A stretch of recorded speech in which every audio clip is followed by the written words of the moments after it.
Hey, what is going on, everybody? ChazmaN here. We're back once again with another week of the Podcast. As always, I think your favorite place to hear all of the nerdy video game news going on around the world. As you can tell, it is just me and Gamer this week. Our buddy Phoenix is not cool anymore. He's kicked out of the friends group. Boo. Boo, he stinks. On screen, there are audio locations if you'd like to check us out there. And then, as always, there are some social medias there if you'd like to interact, or if not, just go to the old YouTubes, and that's my favorite place. But what's going on, Gamer? How you been since the last time we chit-chatted? It's a little tired, maybe keeping me busy. And I've been trying to play some games here and there, so it's been kind of on and off. We got a little further in 16, so I'm pretty happy about that. It's getting better. That's nice. The exciting part. It's good to hear, because me and you are going to have to carry our weight without Chatty Cathy here with us this week. Yeah, chatty Phoenix. He does that for a living. He sits there and talks down to people. But yeah, if you wanted to real quick, let me just to go through some of the topics that we have. Me and Gamer are going to talk about the continuation of some games we've been playing. We've got highlights from the Horde. We're also going to talk about a handful of news topics within our speedrun news. And then for the final main topic, I figured why not? Let's just, me and Gamer go back through. We kind of did a reaction videos to the State of Play and the Nintendo Direct, and I figured why not? Let's actually give our opinions. And I feel like we kind of blasted through those and kind of cut away suddenly because it was kind of late that we were watching those. But immediately, Gamer has been playing Final Fantasy 16. Have you been able to make any progress on that, Gamer? I made a little bit of progress, which is nice.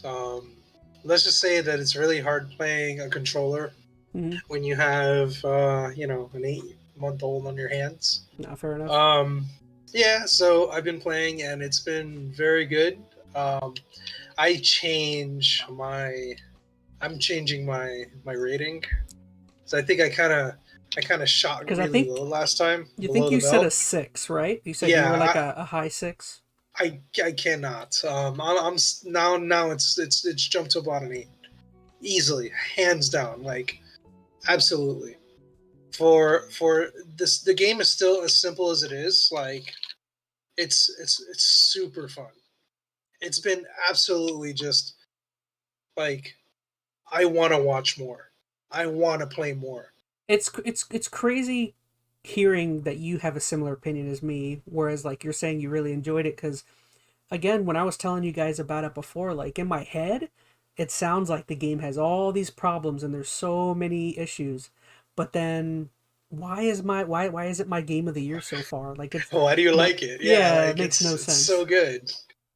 Like everything so far, I just to give you an idea, like I just got Thunder, which is nice, Thundaga, and I'm really kind of like, going through it, and it's been a little bit, but not for nothing. Like I have died a few times, so over stupid stuff. But what's crazy is that they give you a chance to play.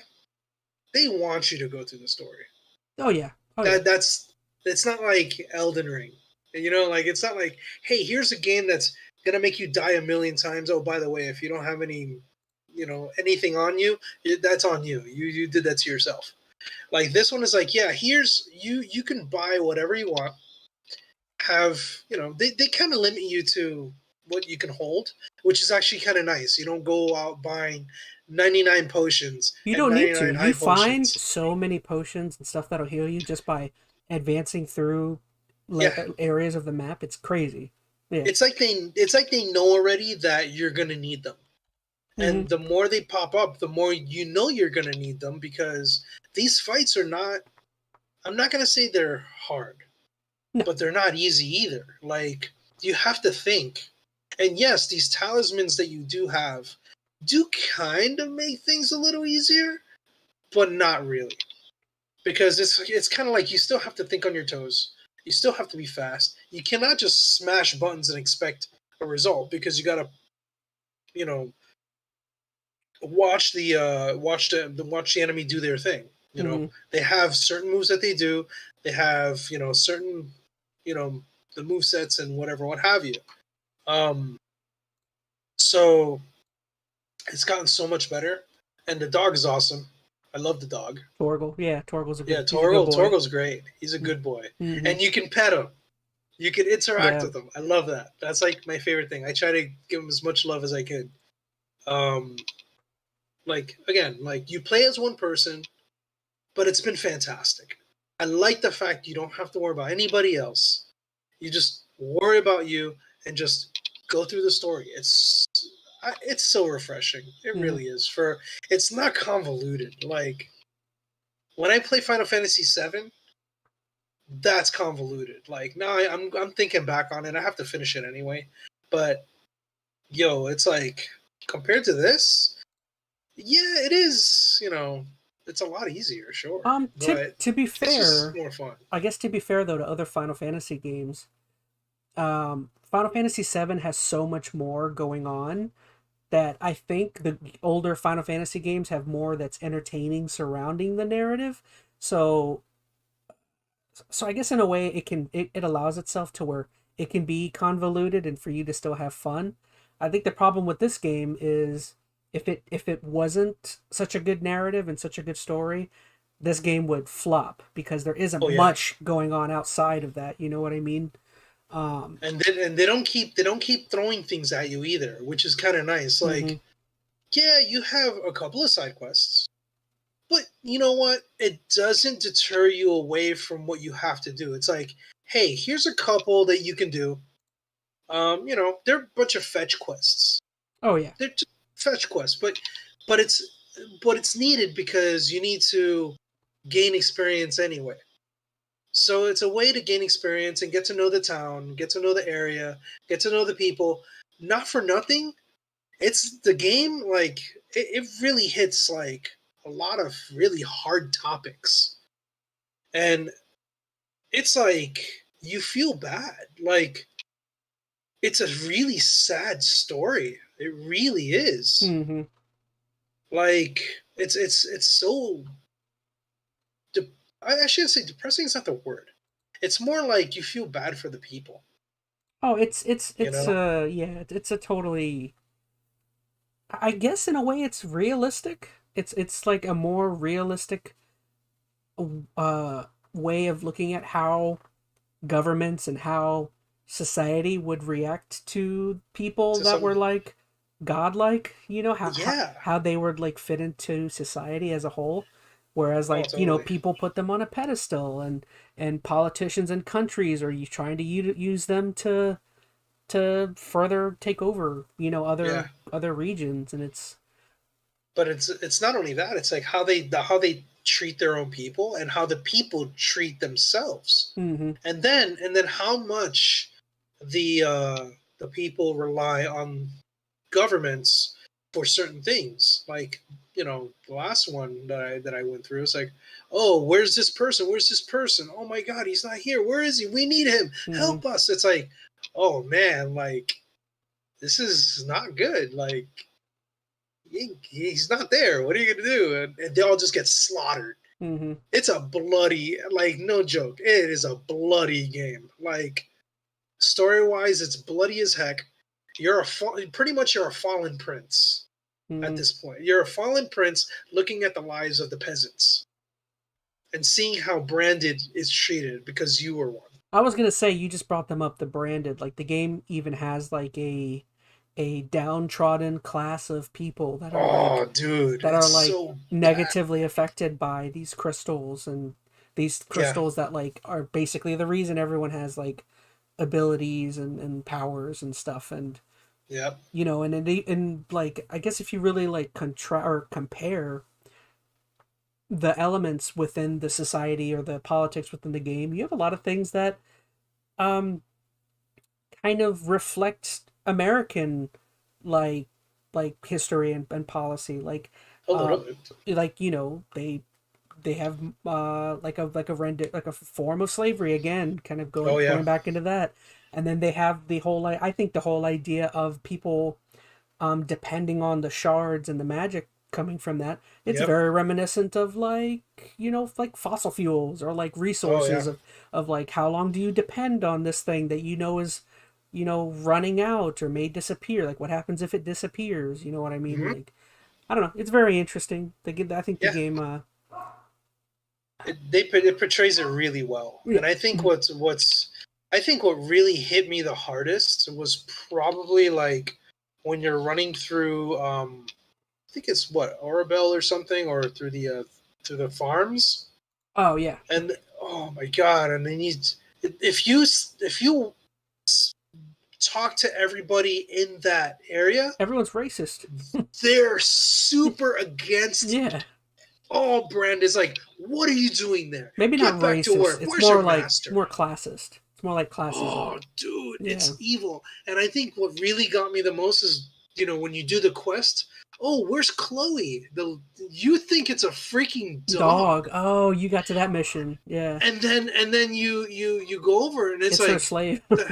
it's her slave and she's dead. She's dead, yeah. Like on the floor, like, Mhm. oh, get up. You're lying. It's not funny.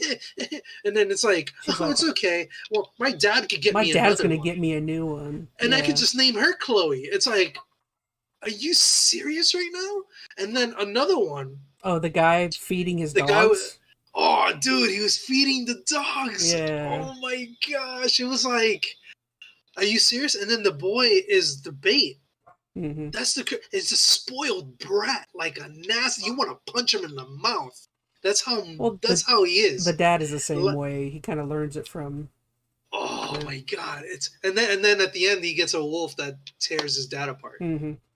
It's like, good for you. And it's like you the way they portrayed that, like, their narrative is so good. Like, and then the reactions of Clive, like, they spent so much time on like the subtleness of how Clive treats or like reacts to situations. Like you could see in the facial movements, the movements of the hands, the arms, like they're really realistic. Like when it's something that he doesn't like, you could see like his mouth twitch or his mouth move a little bit in a way where it's almost like disgust.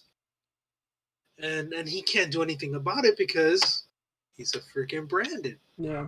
And all he can do is sit back and watch everything. But he does stand up to that father. Yeah. There are moments, I would say, throughout the game, though, where, like it's uber realistic in some portions, and it also can get kind of outlandish with, like... I won't say, fantasy. Yeah, I won't say specifically, but there are moments where, like... Clive is in an area where all of these people know that he is like this godlike being, and yet still these people are like talking down and treating him like trash, and it's like, dude, you guys know if he wanted to, he could like demolish everyone in this room, and that happens a lot where like these icons or people that are, what are they? I don't remember what the people controlling the icons their name is, but like. Oh, the dominance? Dominance, yeah. Like these people are like godlike beings, and like they're being like taken advantage of in certain situations, and they're like, like followers of some kings, and it's like, oh, dude, it's so bad. Like they use their powers till they're dead. Like, well, no, dominant is different than a bearer. I believe than the bearers. Bearers. Oh no, wait, no, because. You're probably right, because the bearers are the ones that still have powers. Sid actually, Sid has the same problem. He loses one of his arms before he dies. Yeah, from using it too much. So I think they might. You're right. I think they might actually just be the same thing, a dominant and a bearer. But I think if they're branded, like they just get abused, and they don't have any power like against anything. I think a dominant is just a bearer that's been chosen by an icon or whatever. Yeah. Yeah. Whatever. It's all weird. It's so all over the place, but at the same time, it's like it's so damn good. It really is. Like I'm enjoying every minute of it, and it's like it's a simple game, and I'm okay with the mechanics the way they are. It's probably. Sorry. No, I was gonna say it's probably one of the, like, I liked 15.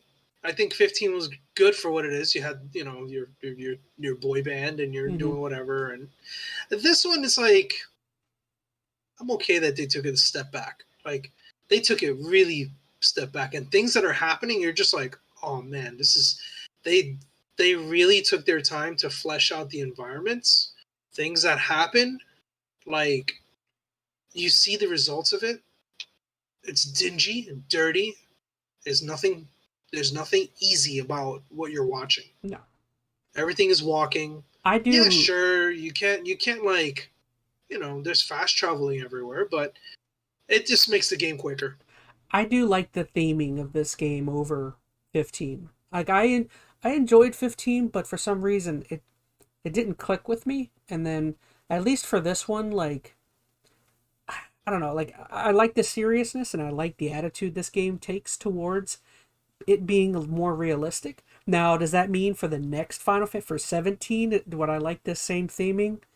Probably not. I would like for them to do something different, but I appreciate this one for trying something. Like, I do feel like this game is relatively different compared to other Final Fantasy games. Like, it's different in good ways and it's different in very bad ways. Like, this game for me is very polarizing in terms of kind of how I'm viewing it or how I feel about it post play.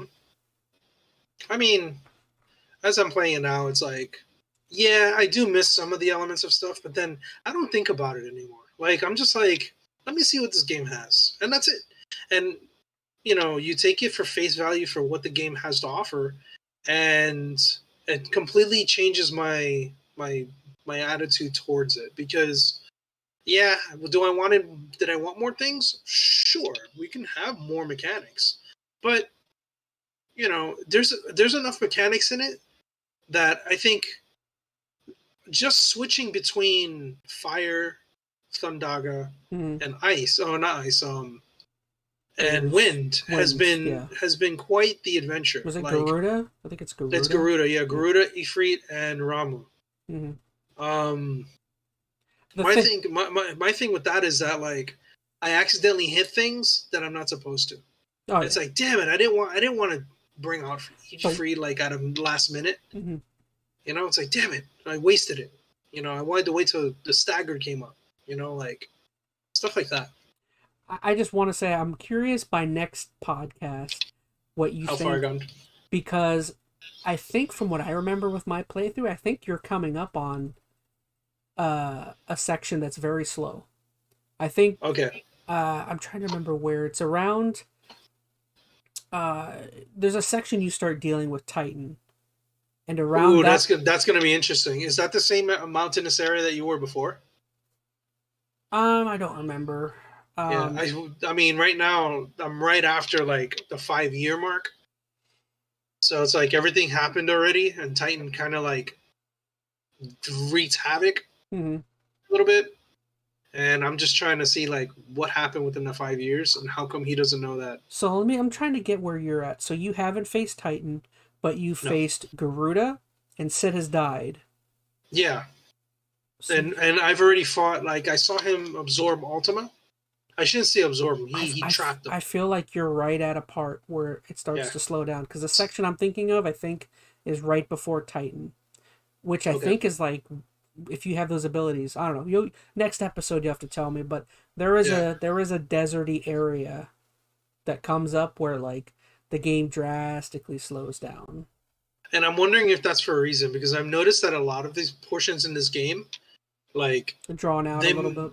They have to, because the way the game is laid out, you have to go through these areas. The story's a little bit on the slow side, but it's purposeful, because if it's too fast, it's just going to be too much. There's so much dialogue. There's so much. In the side quest.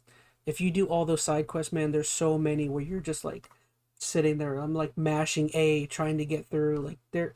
Like, it's weird because, like, you brought up 2 side quests and the farm that I love. That's 2 of the better ones. And there's other good ones, but there's a lot of, like, just time waster side quests that I'm like...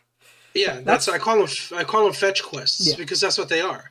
It's like, oh, you got to do this. Oh, can you do this for me? Oh, I'm too lazy to do it. That's just, not verbatim. But well, that's why That's why I said, like, I wonder if someone would have more fun at this game if they didn't do all those and just did the main quest stuff.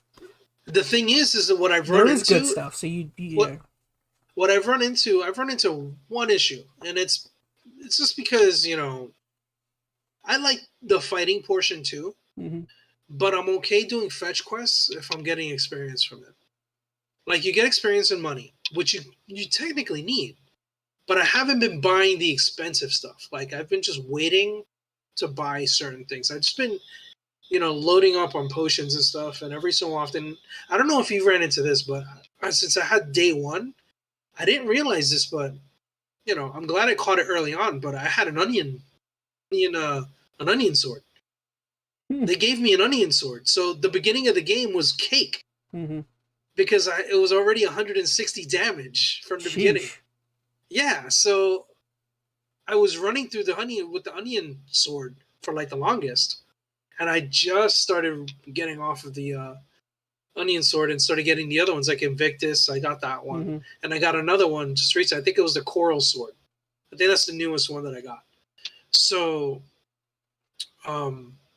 so a lot of those areas, like I think you do need to do them just for the experience portions, because if you start running in there and you're not like at least within the vicinity of the levels, you're gonna get your butt reamed, man. Mm-hmm. Like I've run into some issues with some of these like enemies that they would tear me apart. I think I ran into a problem with one of the big trolls, Mm. and like I find they it were hard. I nasty. find it hard to believe because I didn't have any trouble with any monsters except for boss battles. Some of the boss battles with some of the icons and other dominants, that's where I got tripped up. But as far as like mini bosses, I don't think I had any trouble with Like any major. But maybe do you it's have just that the emblem on that slows down time? If you don't, then I could see how you might have some trouble.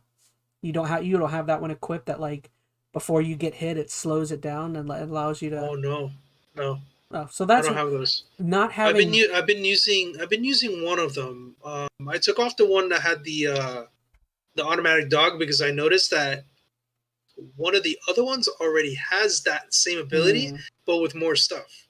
So I put that one on, and I think it's just the evading one. I like the evading one because then I don't have to keep pressing R1 consistently.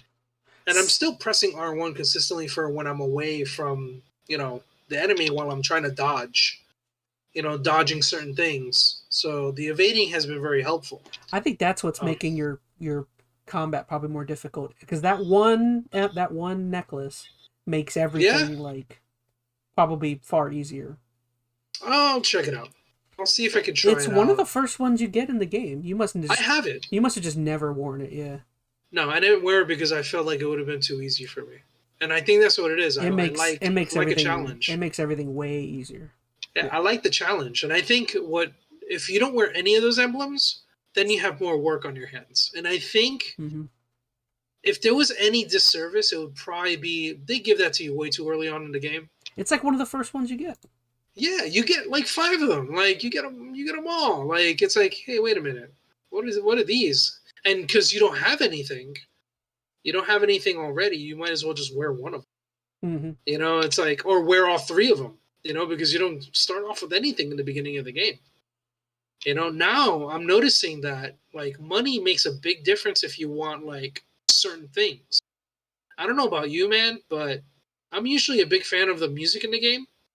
I refuse to buy anything that has to do music because I bought all the music. I think I got all of it. They're so expensive. They're like 10 grand a piece. Get out of here, man. They're crazy. I did not buy any of them. I'm like, hell with this nonsense. Like, I could use the money to buy, like, upgrade my weaponry or, like, get my I'm always maxed out on potions. I'm just getting elixirs. And elixirs are 10 grand a piece. And I'm like, damn, that would be very helpful to have an elixir. But the potions do good enough for now. I think the only things in the game I didn't actually do were the bounties. I did like 1/3 of the bounties, but I didn't do all of them. Is that the one that there's Moogle? Is that the Moogle? Yes, the Moogle. I haven't opened that up yet. Yeah, that's all the bounties, and like some of those are really cool, but they're kind of just the same They're bosses. Yeah. they're fetch quests again. Yeah, you just they give you a location and you go there and you You do fight. stuff and then you come back. Yeah, the rewards are And not even. generally pretty good though that you get from there. Yeah, I believe it. If, They're very generous with a lot of things. Like if you die, they give you potions. do they? I never noticed that. Yes, they give you potions. Like, say for example, all right, I used up everything I got. I'm like, damn it, this is annoying. If you die, they at least give you 2 of each, or 2 of high potions and 2 regulars. They don't give you any of the other stuff. So if you have like stone skin tonics or whatever, like they don't load you up with those, but they give you at least half. And it's like, okay, well, I need to be more smarter about how I approach this boss. I can't be button mashing and hoping for the best. In, You know? Like in some combat, bosses are do that. in combat, did you do what I do, where I just constantly switched between the 3 abilities? Oh and my god, like crazy! You just nonstop abilities. Just freaking like if they're not available, they just don't execute. So it's like, all right, cool. I'm doing this. R2 double. Freaking like, what is it? They have the rushing one. They have like a few others, and I've been spamming a lot of like the grabbing stuff or the rushing in front. Like I've just been spamming those things hard. Like I'm trying to figure out a good combination of stuff. There's almost like the way the combat is. There's almost no point to the to the ranged attack. There's a triangle button, and it shoots. Oh, I use it like crazy. Are you kidding me? It doesn't do that much damage. I never found a. It's not supposed to. I think the idea of the range is so. Or something? No, it's to keep dealing damage while you're away from him, because they're so far. Like for example, like if you're fighting like what's his name again? Typhon. When you're fighting Typhon, getting close to him is a pain in the ass when he has all those little orbs around him. Yeah. You can R1 and just go around him and just keep spamming the freaking triangle. Douche. You can like hold triangle, get a charge attack. Charge. The charge ones actually do some damage. And I noticed that with the dragon. With the dragon in the beginning before you go into the crystal. Yeah, you like, fight the dragon before Sid dies. Yeah. Like when you fight that dragon, I noticed, like, say for example, if you do a charge attack for the fire, it does 700 damage as opposed to just regular. So you hold and you just shoot, hold, shoot, and then you just keep. I've been using that a lot when I want to get damage in, even though I'm not up close and personal. You know, like I don't want to get hit. Like it's annoying to get hit. Getting close to him, sometimes you get wrecked. Like you get slammed. Like, and right now all I have is 2 bars. I don't have the 4 yet. I have 2. So it's kind of like, you know, I got to be careful with how far away I am from the enemy, because it's like if I'm too close, I might get my ass reamed. Like, and I've been using a lot of the Garuda grab thing because it allows you to kind of float in the air a little bit. That's interesting, because I didn't like Garuda. Was one of the ones I didn't like. You get to kind of bounce up in the air a little bit, and that's the one that you grab and pull. Well, if it's unsuccessful, if you're not close enough, you use it to go up in the air, and you can kind of like spam that for a bit. And you can pretty much just stay in the air for a while. You know, while they're doing like these ground attacks that can hurt you, until you're ready to come down, unless you don't press it in time. So those are little things that I've been doing to try to kind of like mitigate some of the damage and to kind of like watch what's happening, because if I don't, I'm gonna get wrecked. But yeah, that's kind of where I'm at with this game.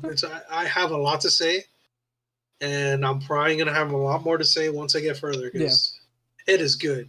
It is so good. I would say after the midpoint, the game gets really crazy. I believe it. Yeah, it's just like there is a midpoint, which I think you're near, where like I think the game slows down a lot, but then once you kind of get through it, it's fine. Like it starts like ramping up to like craziness. Once you hit like the 75% mark, the game just like goes off the rails with Oh my god, craziness. that's a good part.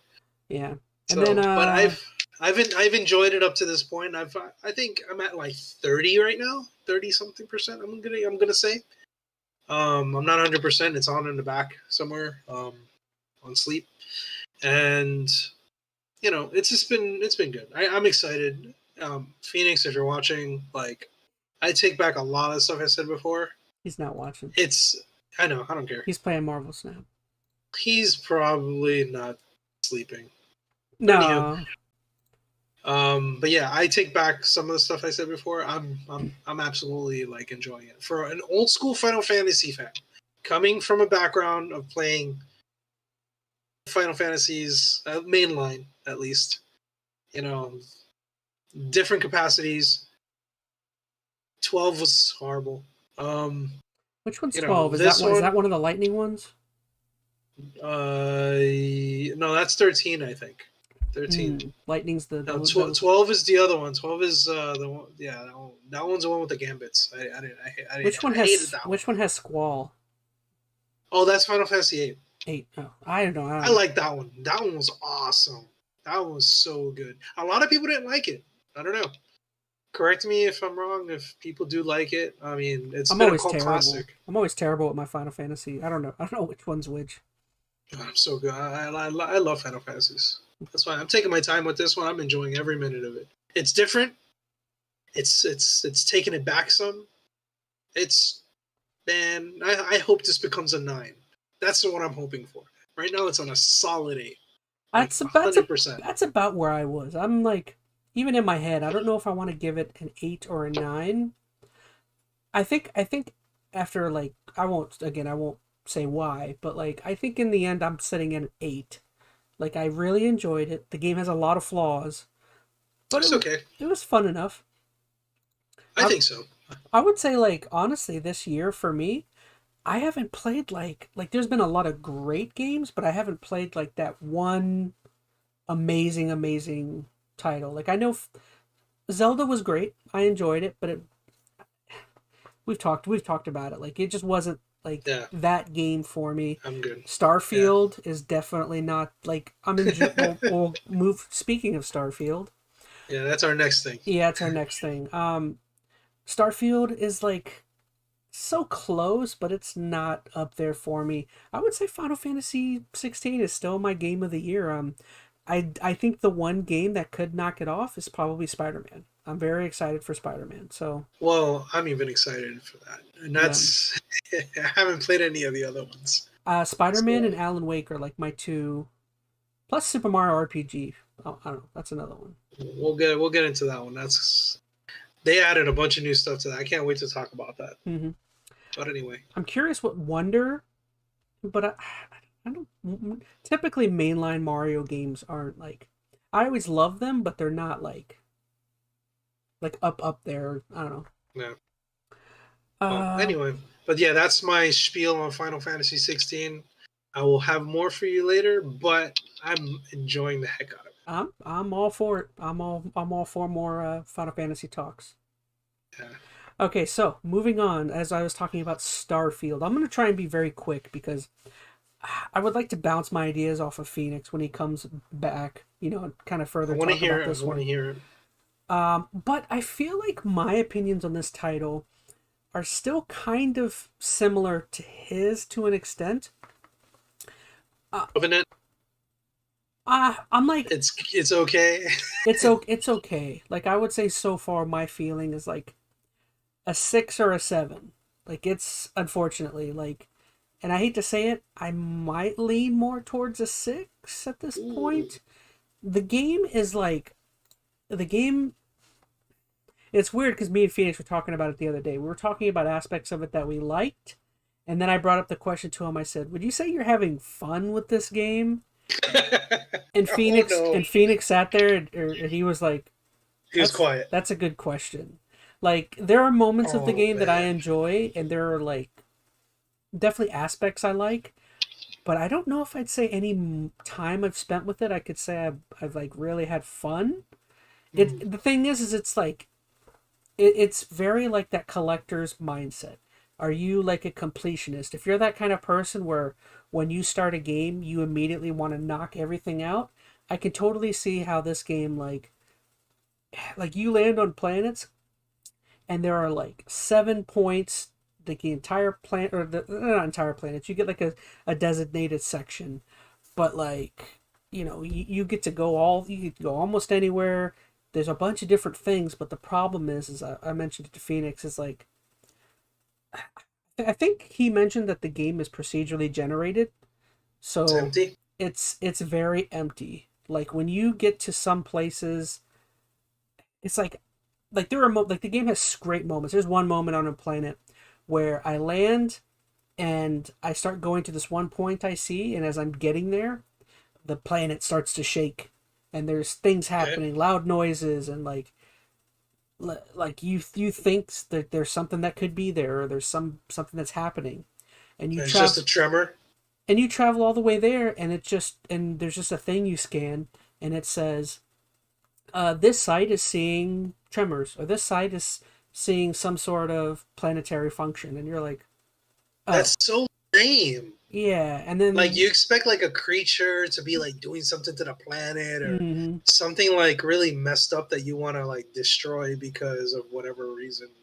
And there's so You many know, moments that are filled with that, like it's so that's so melancholy and sad. yeah, Like there's other moments where like I was coming up on a cave, and like on the outside, all along the walls of the entrance of the cave, and as you go in, there's like this weird gooey, like roots looking gooey. stuff going all the way through it, and you're like racing in your mind. You're like, what could be in here? Is there like an alien race? Is there some? Oh, Chad Levi's in chat. He said, no, He's online. no bouncing off me. I'm towards the end still. Meh. Towards the end of the game. Interesting. Oh, he put a man on it. Yeah.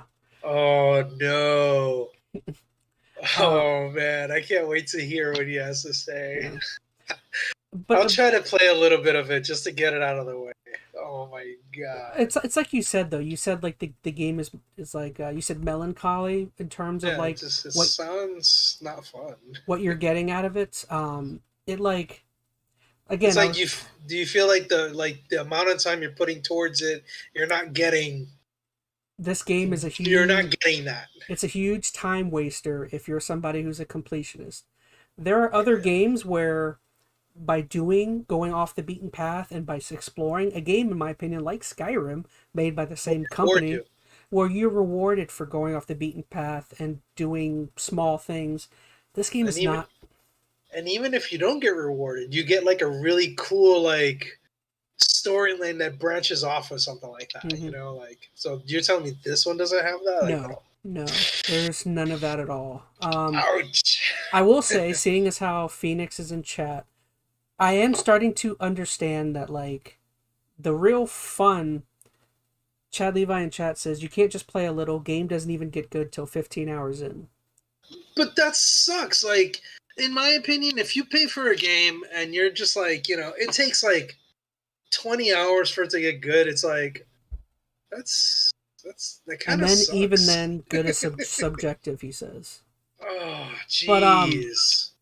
it's just I don't know. Again, like I was saying, Phoenix, his advice is that the only way to have the most fun with it is to actually do either the mainline quest or the main primary side quest. Like you have like a couple main side quests, like faction groups that you get involved with, and I'm definitely noticing because I've started one of them. I'm definitely noticing that that is where the fun is definitely had, is with some of the side quests and doing that. But like again, this comes down to more of a what do you like and what do you want out of your Bethesda RPGs? And I hate to say it, but like some of my favorite aspects of games like Oblivion, Skyrim, Fallout is just like going off. Go like I choose a direction, I go in that direction. Whatever I come across, generally in those type of games, is super interesting. And it's like, Oh boy. unfortunately here there is, in my opinion, there is next to nothing that's super interesting. Like you're gonna either come across some spacers, some pirates. I've come across very few alien life forms. Like I think I've come across two out of like several planets I've been on. I've only seen 2 alien life forms, and oh, Chad Levi in chat says, to be honest, I'm almost 50 hours, and I hesitate to say it's been good. Yeah, it's weird. It's also weird because like in a game like Skyrim or some of those RPGs, you actually get like cool weapons and cool gear sometimes from going off and doing things. I venture to say I haven't found anything worth of value out of anywhere I've been. Like you just get credits and like you can collect almost anything. Resources, food, weapons you get off of people, but what's the point of it if I don't care about any of the stuff I'm getting off of anybody?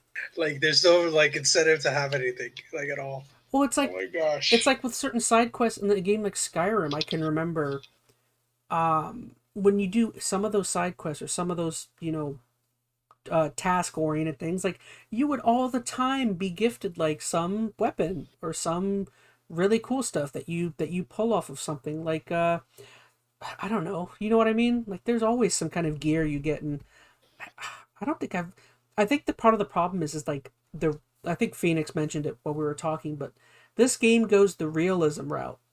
And the realism route is not always super fun or super interesting.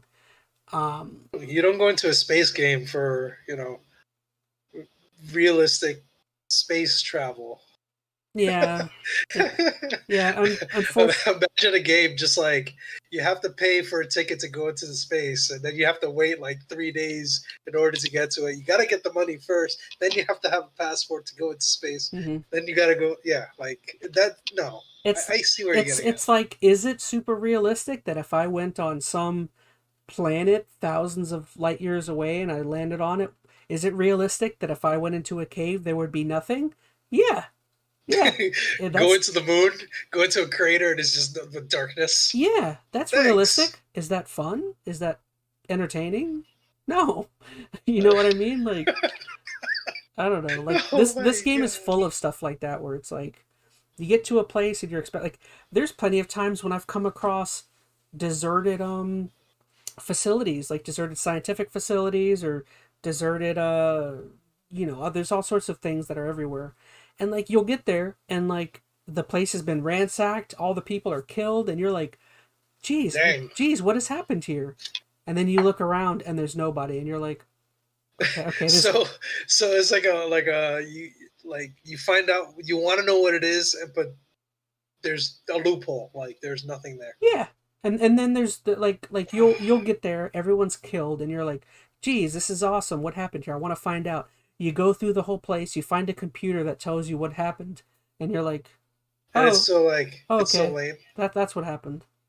And it's like, yeah. I can't even find like bandits or something. There are times when that happens too, but it's still not that interesting. It's like, oh, I came across a building that's been taken over by space pirates, and I killed all the space pirates.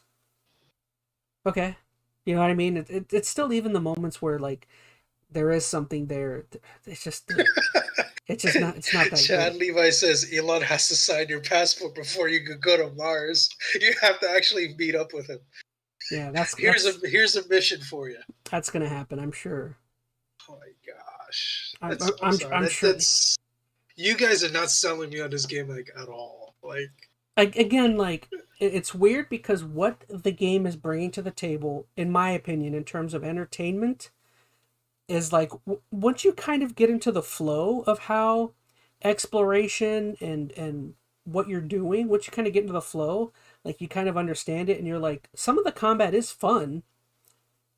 It just becomes like the collective OCD aspect of your personality starts to become like, I don't know, like I like that aspect of this game. Like I like the OCD, like I need to see everything here and do all of this. The problem is it's just like, I don't know, for me personally, I think I told Phoenix, like I can't play, like I haven't even, like I have been streaming almost every game I've played over the last few years. This is one of the first games where like I don't feel like streaming it because it's like I can't play the game for longer than an hour before I'm like, okay, I'm bored, take a break, you know? Like in my opinion, like in my opinion, this game is not conducive to long playthroughs. At least I don't see how someone could play this for longer than 2 hours, maybe. It's like That sounds horrible. I don't know. I mean, even Phoenix is like he's a collector. Like he wants to 100% everything, and he's saying he doesn't feel like he wants to. That's like, that's kind of hard.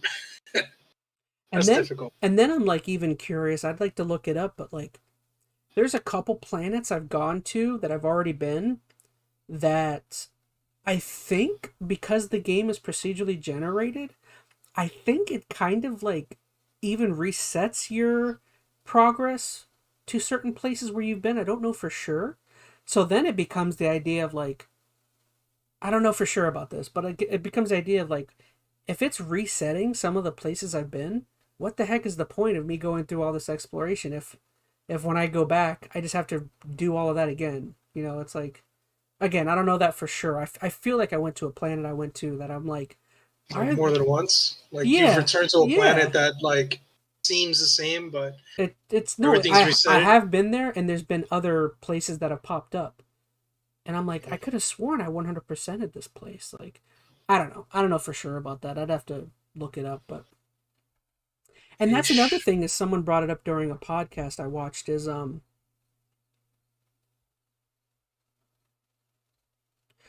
Chad Levi in chat says each new landing site is procedural. Places you have been are set by the seed and saved. So I guess maybe it's just in my head. He says they're set, but that's why you can make outposts. Interesting. All right then. But oh gosh, I was too busy reading. I lost my trail of thought. Someone else on a different podcast brought up the idea of oh man, I lost it. Womp womp. Yeah. Oh well. I don't know. It's the thing is it's not a bad game. Like, I see what they were going for. For me personally, it's just not like, I don't know. It's not, this definitely for me is not the direction I want Bethesda to be going down. Like, if Elder Scrolls is as like this game is, I'm gonna be so disappointed. Which I believe Phoenix said that Elder Scrolls 6 uses the same engine once again. It's like, I mean, that's their like pride and joy though. Those engines that they have are like, they're extensive. They can do whatever they want with them. That's their engine. Yeah. So like, I'm not surprised that they're going to be using it as well for Elder Scrolls. I mean, if anything, they've probably been using that engine before they even did this game, so it doesn't even matter. So they're probably just made a copy of it and then just, hey, let's do it. And I just thought about one other thing that just hit my head. How in this game that's all about exploration and searching around planets, I'll bring it up with Phoenix when we talk, but like, there's no rover. How is there not a transportation vehicle when you're on a planet? Like, you literally are walking everywhere, and it makes no sense when you're in like this futuristic scientific galaxy and like you're walking everywhere. How is there no rover? There's nothing to help you. You don't even get a four-wheeler. It's like, how? I don't know. Chad Levi in chat says Elder Scrolls 6 will use the same engine, but I think it will fare better. The procedural stuff is what kills it here. I doubt they will go that route for Elder Scrolls. Oh, that's he brought it up. I doubt it. He brought it up like, this is the point I was thinking of before I forgot. A big problem I have with this game is like in past Bethesda games, everyone has like the same experience, and everyone has like water cooler moments where like people are like, dude, did you have a male person run up to you and give you a theme? An arrow to the knee? Yeah. Did you? And like, part of the procedurally generated stuff here, in my opinion, totally kills some of the like the fun of like talking with people, because like, if we're playing a story based game and we don't have the same experiences, what are we talking about then? You know what I mean? It's like talking about this special experience you had. That's all you really have at that point. And it's like, oh, did you run into this? No. oh, well, this happened to me. It's like, oh, that's great. I never got that experience. Yeah, it's like when we were talking last time about how like, oh, do you remember when you get the opportunity to blow up Megaton? Like that's a Yeah. universal memory that all of us can talk about that's similar. When it comes to here, it's like you don't have like those moments. You don't have, I don't know.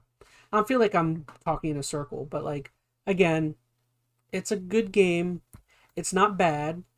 To an extent, it even feels polished in some areas, which is kind of odd for a Bethesda game. It runs fine. It looks okay. It just like I don't know, man. For me the personality is like It's lacking. is lacking. Like when you look at this game versus the Fallout or the Skyrim, those games are far more entertaining, far more personality. Oh, I brought it up to Phoenix. If you look at a game even like The Outer Worlds, which is made by Obsidian, which is a similar styled game, I think I had a lot more fun playing The Outer Worlds versus playing this game, which is it's weird. It's like Obsidian, I mean, Obsidian's always been a great company, but like I don't know. I'm very curious to see what like a game like Avowed does when they come out with it. And I one more point I guess I'll bring up while it's on the tip of my tongue is I thought when this game was going to come out, I was thinking, okay, so this game should be better than Fallout 4, but it won't live up to like Fallout 3 or Oblivion or Skyrim or stuff like I thought it was going to cement Fallout 4. But like I hate to say it, I think Fallout 4 I still think was better than this game by a little bit. Fallout 4 was fun for what it was. I mean, Yeah. I enjoyed it. I mean, it wasn't no 3, but it was good. I enjoyed it for what it was. So So it doesn't sound like this one is not as good. Yeah, Chad Levi in chat brings up a good question. He said, "So what makes it good?" Very tough question. You can leave that for the next podcast. No, I would say the couple things that I really enjoy. I actually think the combat here is solid, which is weird. Again, another like improvement for Bethesda. Like I think a lot of the gun mechanics are good. Some that's another weird thing is I haven't encountered any powers or nothing, so it's like you're not. I mean, maybe later in the game you unlock powers, but like I've just been shooty the entire time, and it's luckily the combat is good. Another problem is that the enemy variety is It's lackluster too. it's piss poor. There's not that many different types of enemies. Most of them are similar. Um, yeah, combat's really good, and it does do a good job of like the OCD, the collective thing is there. Like there are like a bunch of different areas you can go.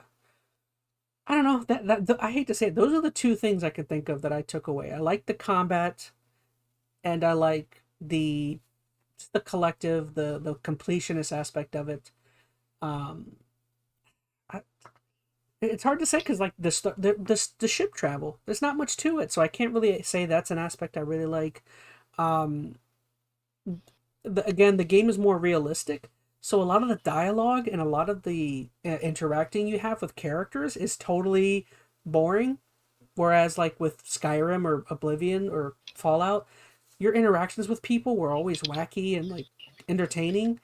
This game is like when you do talk with people, they're like you'll be like, "Hey, how's it going? How do you like living here?" And they're like, "Oh, it's okay, I like doing this and this." And it's like that's realistic for people to like say, but like not entertaining. I don't know.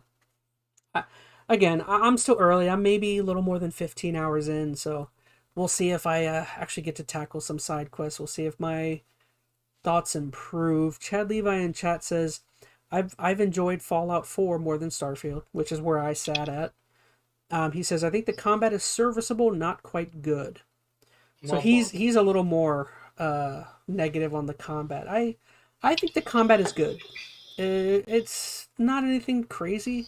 Again, this game is missing variety of enemies, and it's missing this is a space sci-fi game. Like where's the powers and abilities with combat? It's like it's all just shooty. And again, this game, what's a word? It feels very, what is it, milk toast? Like, is that a thing? Like Yeah, it it's is. kind of a dull game. Like you can get like it's so dull that you can get kind of sucked in and like just kind of find yourself doing things and maybe having some fun, but there's not much there in my opinion. Oh, well. That's all I got to That's say. Chad Levi, next time or once Phoenix joins next time. He said, "Spoiler: more powers come." Oh, after 50 hours, I'm sure. I'm 50 50. hours. I'm more than 50. I'm more than 15 hours in, and all I've been doing is shooty. There's not one power or anything. He says, but they Oh are man, great. he just put it up and then he just like slammed it down with Thor's hammer and Yeah, said they're not that great. which it's like Womp womp. why have that in your game if it's not something early on that's Oh there? my god. Why is that? Like that Hey should man. be an aspect that is implemented far earlier in the game so that you retain interests of your players.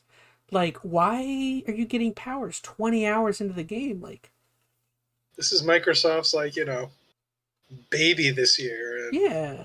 that's kinda hey man, wait till they buy Nintendo. Woo! Like, you get what I'm saying though, right? Like, they're like you should want to Yeah. retain people and have people find some sort of fun. And it's like why is that something you get later? I don't know. He says, I forget I even have abilities.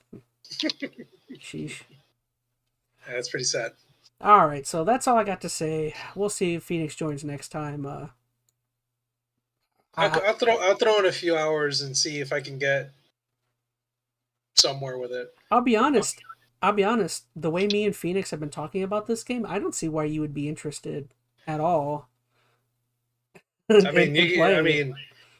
mean, I'm trying to like make Final Fantasy 16 more interesting. Now it's gotten so much better, but I don't think it takes nearly as much time to get good with that game that it is with this one. Yeah. At least that's what it's feeling like. Again, I feel like right now I'm sitting at a 6, like a good 6. Like I don't know. I think with more of the quests and me doing some side quests, I think it'll probably bump it up to a 7 eventually. But I don't foresee this game would have to do a lot to get up over that. He says, to be fair, you can get powers quicker, but you have to focus on main quests. All right. Good chatting with you. I'm off to play more Starfield. Oh my gosh. What a nerd. Yeah, he's over here talking crap, and then he's like, all right, I'm And going to then go I'm play. gonna go play more. This What, game is terrible. Oh, by the way, I'm gonna go play more. what a loser. Have fun. It's See like, you it's like later. I'm not eating fast food anymore. Oh, what are you doing with By the way, you got McDonald's today though? I'm gonna go have a Big Mac or a Grimace shake. Alrighty, so I'm gonna move us on. So, oh, we got highlights from the Horde. Let's go ahead and do highlights real quick. We'll try and be fast with the highlights this week. So, Yeah. once again, because our main topic, I felt he just says just want to finish it. Uh, so yeah, highlights from the Horde. I figured since we're gonna be talking about Nintendo and PlayStation at the end, I figured why not? Why not us choose just a random PlayStation, random Nintendo item that you wanted to show off? Oh, once again, highlights from the Horde is once again just our moment to kind of choose an item or game or anything from our collections and just kind of talk about what they mean to us. So I don't know. I guess gamer. I'll let you go first. What do you got? Ooh. So, Nintendo or PlayStation that you wanted to show? Well, I'm doing a Nintendo. So I was looking around. I have quite a bit of Nintendo memorabilia. This one, Phoenix knows how sour I am about this one. However, I have it. Now, it's been through some hell. It's only because, within the last few years, I went moving or whatever, and then within the box, okay, I'm giving you guys a backstory. I bought it. I hated it. And I kept it. I even wrote Nintendo, a letter of how poorly they did this. But And you want to show? You want to show this thing off that you're yes, ripping of on? course, sure. I mean, why the heck not? It's a part of my collection, right? Yeah, fair enough. So it's been through a little bit of hell. So I had a so I had one of Trying to these take a guess.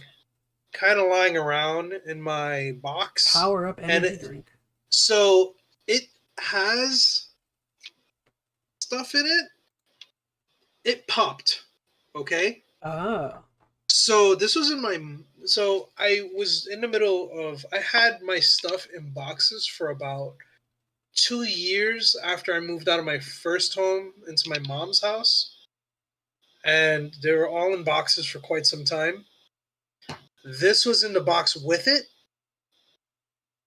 because I had something called a Mario box. Oh, it spilled Some of all over it? this exploded inside of it. I never knew about it Oh. until I finally opened it up when I moved in here. With that said, Gross. this survived. The actual item that I'm showing is Phoenix knows is my 25th anniversary Mario Nintendo Super Mario All Stars. I absolutely hate this thing. They charge you full price. I remember that. Sheesh. Okay, I think it was a $60 game for Super Nintendo ports. Okay, I opened it. So I know this is where it got stuck. Okay, the front looks okay except for the nice little stain on the bottom, as you can kind of see. But this is where it gets worse. Oh no! No. So, oh man, it's so shiny. That stinks. It kind of like got ripped up and kind of went through hell. Good thing is everything intact on the inside. Everything else is inside, is in good shape. That's good. So I guess I paid $40, $50, $60 for this. Where you are? There you are. Which is the soundtrack for everything that I probably, bought 20 million times before. So it's all the songs and the history and all that fun stuff, and it's cool, I mean, I've heard the song. I used to have the songs on MP3s. That's great and everything. I think it's cool. My book is still intact, so everything is still in one piece. So it's a nice little booklet of the art and all that stuff, which is kind of neat. Good old school artwork, which is kind of nice, So I think for me, if there's anything that's worth it, it's this and the music disc. Not like I care about the music disc that much, because we've heard the same songs a billion times already. But this is where it really, for me, it became worth it. This, not so much. I think I have the game. I just have the game, though. I don't have, like... Yeah, this is nonsense. This is just, if you play it, it's exactly what it is. It is the Super Nintendo version of Mario All-Stars. It has the same exact control schemes. They didn't even bother changing the UI. They didn't bother with anything. It did not bother with nothing. I did redeem my code, so they didn't bother with anything. I wonder how much that retails for now. I mean, it's pretty beat up. Like, I feel sad that it's beat up, but because it has the box and everything's intact and everything's clean except for the box. Like, what's crazy is, like, they don't give you controls. They don't tell you anything. They just tell you the stories and what it's for and what games are in there, and that's pretty much it. They do give you controls. Funny enough, they give you the controls. It looks which is funny. It looks like that box retails for $35. Yeah, well, it's probably going to be like $10 with how beat up it is. Interesting. But then at the end of the day, it's like it's in pristine damn condition. So the only thing that's messed up is the box. And you know what? It did its job, because everything in it is in mint condition. Nice. So it smells like smells like power drink. It smells like syrup. It smells like syrup. Yeah, like the inside is like really brown, and I guess it's supposed to be like a soda. Now it's even cooler. Now it's got a scent. Yeah, it has Mario juice all over it. Gross. Yeah, so that's what I got. I hate this thing, but it's cool, I guess. At least it happened to something you didn't like. Like, God forbid it happened to like something you actually cared about. Oh man, I would have been so angry if it was like, I don't know, like an N64 box or Ocarina or something. Well, I don't even have an Ocarina box. I wish I did. Oh. Like, if it happened to like any of my PlayStation games, I would have been so angry.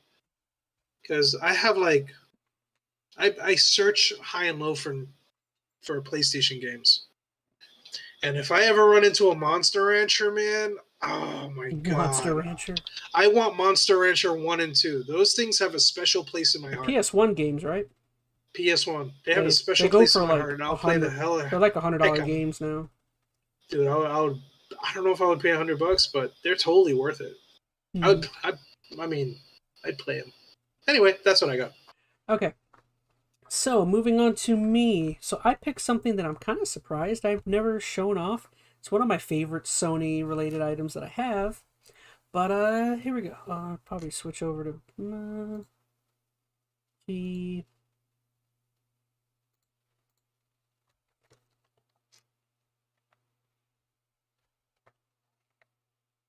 I don't get what in your chat. Oh, no.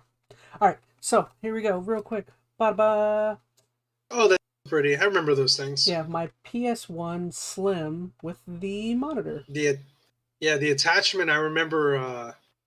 They were about $40-$50. Like, you can buy them and you could just take it with you anywhere. That thing was freaking boss. If you can get the case with it, it used to have where you can like the case when you open up the top of the case, it comes. You can like literally like, roll it up. It's so cool, man.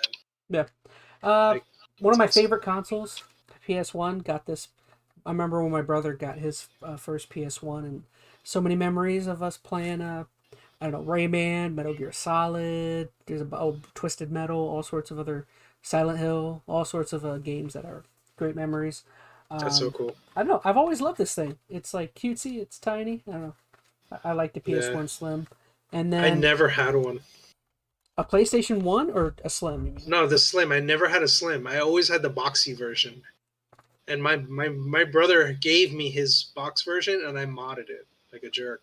Let's see. And then got stolen. Let's see. I don't have the box, but I do have a lot of the packaging. Sony. Oh my gosh, that's awesome. What else I got? Anything of... Where'd you find it? Like, did you find it at like a thrift store or flea market? I got it at a yard sale.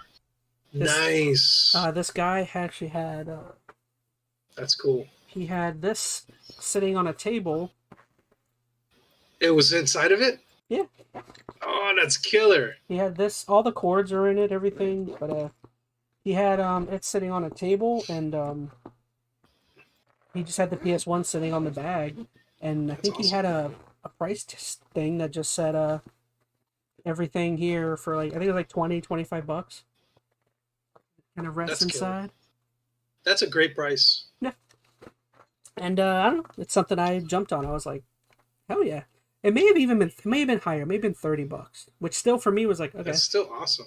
Mm-hmm. Killer, man. That looks good. All right, so now we're gonna move. That's highlights from the horde. I don't know, down in the comments, let us know what you think about our items. Is there anything else you guys have that you would have liked to shown? I'd always love to hear back. So let me take a moment to put this back. I remember my first PlayStation, man. Once I got that mod chip in there, man, it was game over. It was game over. You mean the Surfshark? I had back in the day, I would say year 2001, I did a thing where I was, I knew a friend who, or a mom's friend who knew how to solder. and Ooh. I bought a mod chip from Ali, and it was for the PS1, and I was able to take that. This is back in the old days where Blockbuster was awesome, and I took advantage of Blockbuster so hard just because of the amount of copying that I did. And I had so many games, and the hardest game was that I could never get because it was copyright protected hard was Mega Man Legends. Mm. That game was protected. I wasted so many discs trying to figure out why the hell it wasn't working. It was awesome. I That was back remember. in the day, though. I remember towards the latter end of the of Blockbuster's lifespan. I remember the rage everyone was doing was I remember the Wii was big at the time, and or the Wii U may have even been out or just about to come out, but like the latter end of Blockbuster, what everyone was doing was going out and renting Wii games, and then that was when what was it? People were they were like they're like copying the games to hard drives because the Wii could like you could hook up a hard drive to it, so like people would like rent 4 Blockbuster games, return them the next day, get 4 more, and like.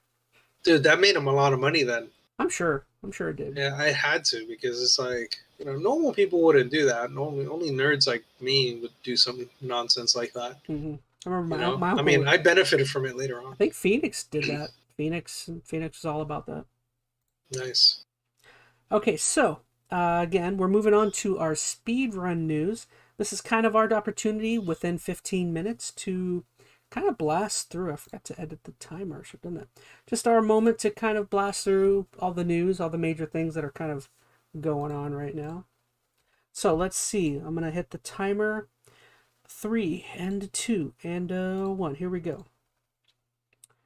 Okay, so first off, we're going to start with, if you didn't hear, actually, Xbox, due to the FTC, the whole court case that's going on with there actually was a major leak that had happened, and as it turns out, it's actually Microsoft's fault for accidentally, I guess they sent it to the FTC, and somehow the information got out, I don't know. But apparently a bunch of information as to what Microsoft is working on has apparently come out, and everyone knows a lot of stuff. So let's see. Let's just go through some of the things. They announced that it'd be easier if I brought up. So let's see. Microsoft's new controller. They have a picture of. It apparently takes ideas from Stadia, Steam, and Sony. It's a $70 pad. It's going to arrive in 2024, and apparently it's going to be doing stuff like the DualSense, like all the stuff that the PS5 controller is doing. Let's see. So I have a picture of it right. Where is it at? There it is. Except for the fancy pad in the middle, the PlayStation. Yeah, has. I think that's copyrighted. That's the only thing I don't think they're doing. But in terms of everything else, it's looking like they're taking some of Sony's ideas from them. It's cute. Yeah. Mm-hmm. Okay, so hopefully it's better than their Elite controllers, because those things were, and Phoenix would probably say those things were nonsense. Like, yeah, for the they're money, just too expensive. Man, people were bashing on them hard. It's just too expensive. Yeah. So another one, it is also revealed within communications from Microsoft's top execs that a joyous Phil Spencer to Satya Nadella, they were kind of boasting about how when the PS5 got announced that they were just kind of talking about they were super confident and they were looking at the specs on the PS5 and they were just kind of talking about how they're in good places. They think they weren't really worried about it. So once again, stop me. I'm just going to keep going through all the news out of here. Stop me if there's one thing you want to touch on. Let's see. So we got the controller. Let's see. It looks like after a massive leak, Xbox's roadmap. It looks like that just means the FTC deleted all of the information, trying to, prevent, I guess, further leaks, even though it's already out there. We actually are getting a new discless Xbox Series X. That thing looks ridiculous. Yeah. Oh, you got to see it? Yeah, like it looks like a MacBook. I'm sorry, like an Apple Apple trash can. Mm-hmm. That's what it looks like to me. It's like, oh wow, it looks like a T-Mobile router. It's totally rounded, which is an odd like structure for an Xbox console. I mean, the last one was rectangular. I mean, yeah, and that thing looks like a boxy thing, and it this one's just not it any just looks different. like a Chrome thing or something you talk to Alexa or something now. Yeah, that's what I'm saying. It looks like a T-Mobile router. Yes, Like, so it's basically, ridiculous. yeah, it's called Codename Brooklyn. I'm assuming they'll come up with a new name for it eventually. But Mm. the big interesting thing about this is that now again, this isn't the new Xbox. This isn't the next gen. This is just an upgraded like mid-gen refresh of the Xbox Series X. So this isn't the next Xbox. I'm sure that'll come later. But the main interesting aspect to this one is that this is going to be diskless. So now the interesting thought process that a lot of people are having is, does this mean that the next Xbox is going to be completely diskless? Are we finally having that transition into moving away from physical media?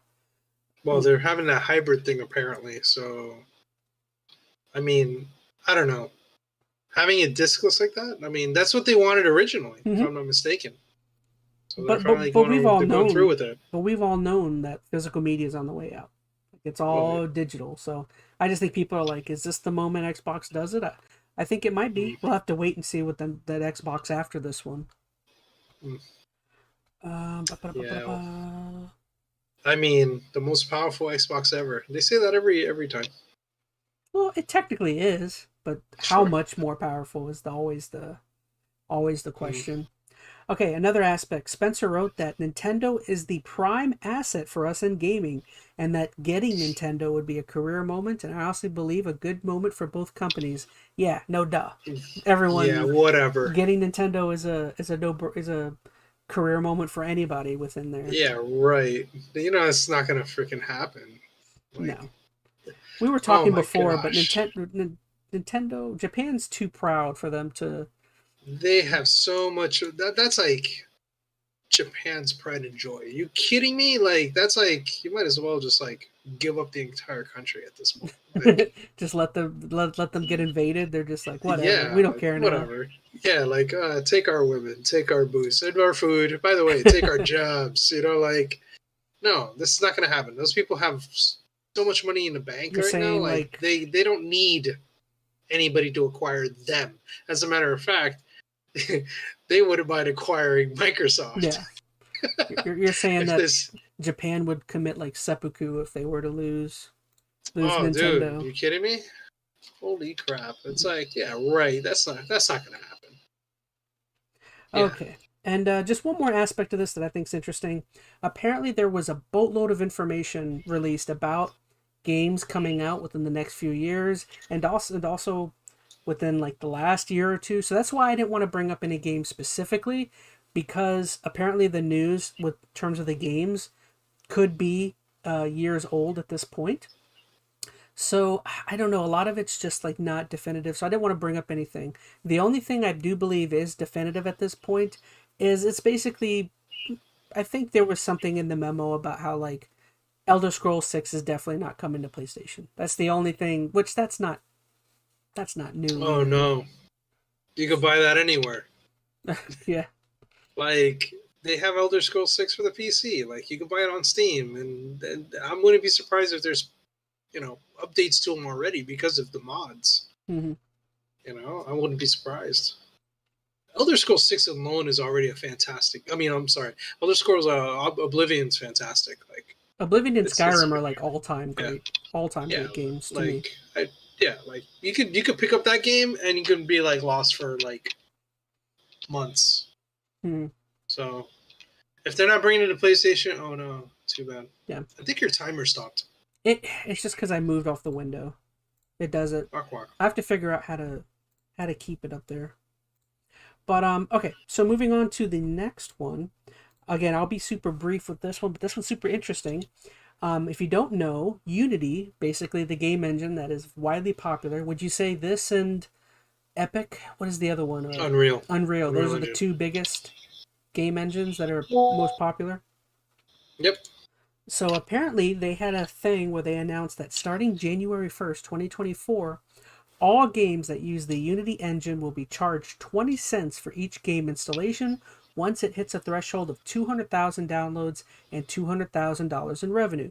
A lower charge and a higher starting threshold, 1 million in sales and a million installations, will be offered for higher tiers of Unity subscriptions starting at around $2,000 a year. This is a stark change from Unity's previous monetization system, which offered the engine and installation for free. So, yeah, that's not good. So gamer, as somebody who has created a video game before with our buddy Phoenix, this seems. What engine did you guys use? We use Unity. Really? Yeah, we were on Unity 4. So, but we never released. I mean, I should say we released it, but you weren't it's on taking like sales it was on like in a nothing. beta. No. And oh man, that really changes a lot of things. To be honest, like that's not bueno. I mean, I noticed that their subscriptions have been changing as of late. I was on their subscription for quite some time, and then I stopped it because I was not using it as much.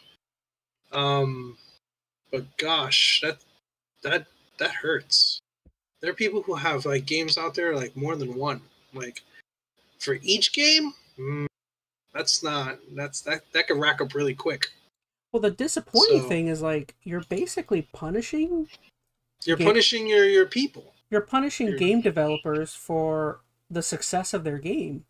So like the more successful they are, the more money they're gonna have to pay out, and it's like, yeah, it's kind of crappy. I don't agree with that. Apparently, makers such as Among Us, Cult of the Lamb, Vampire Survivors, dozens of others have all said they're gonna pretty much completely abandon the platform if it doesn't change.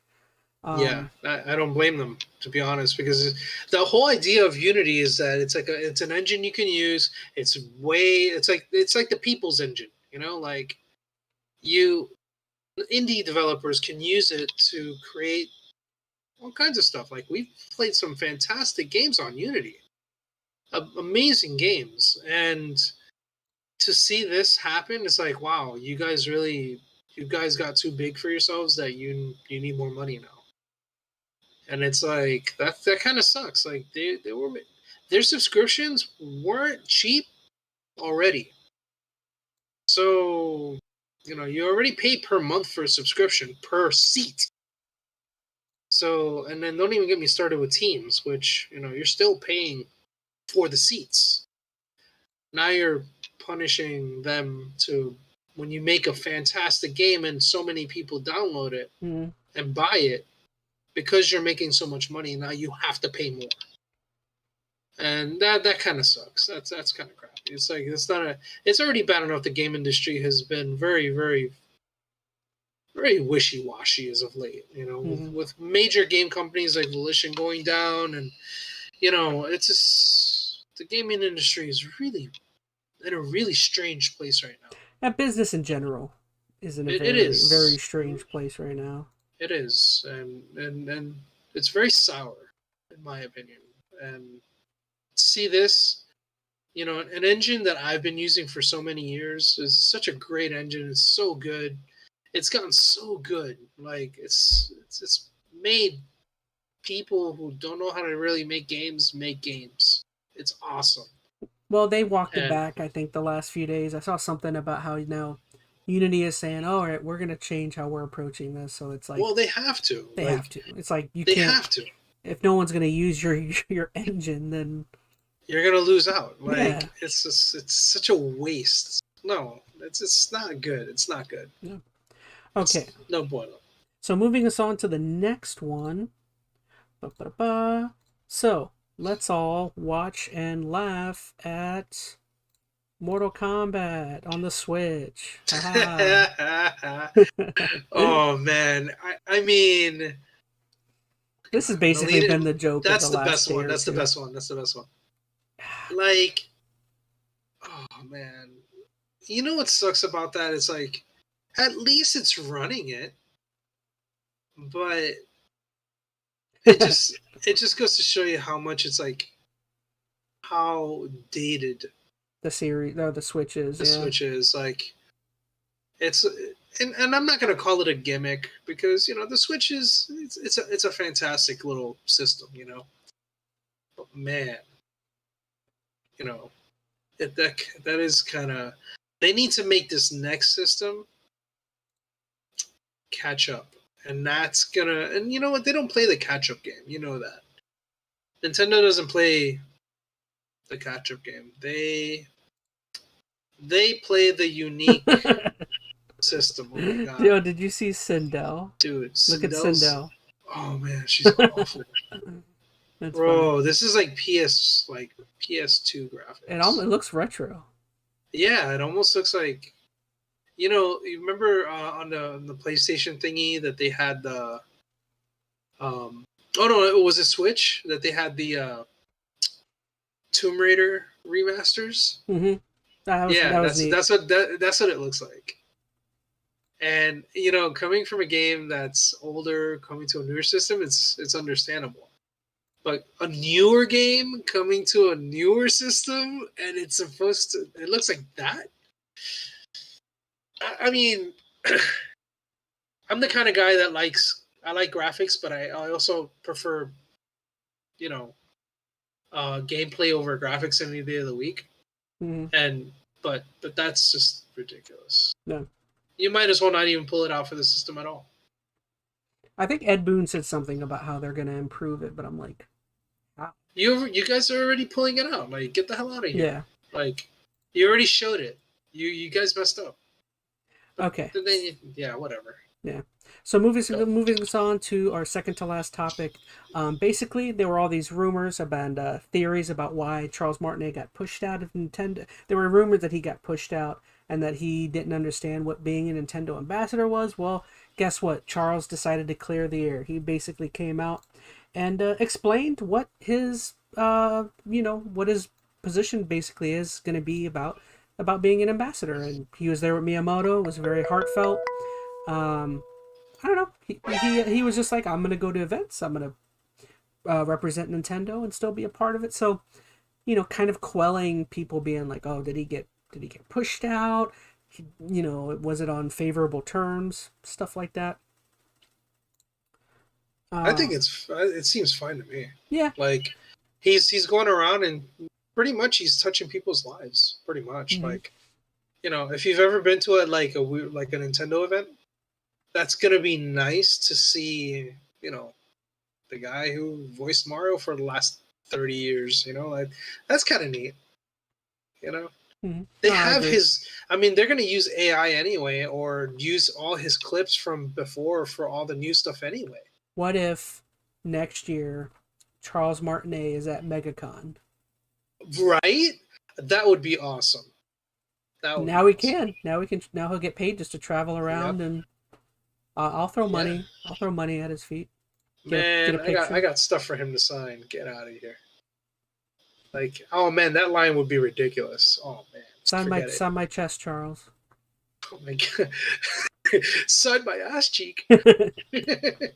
All right, real quick, just to throw it in, the last topic was going to be apparently Gearbox is up for sale. Basically, apparently Embracer Group's coming on hard times, I guess, somehow. They recently sold who did they sell? They sold they closed down Volition Games for Saints Row. Volition.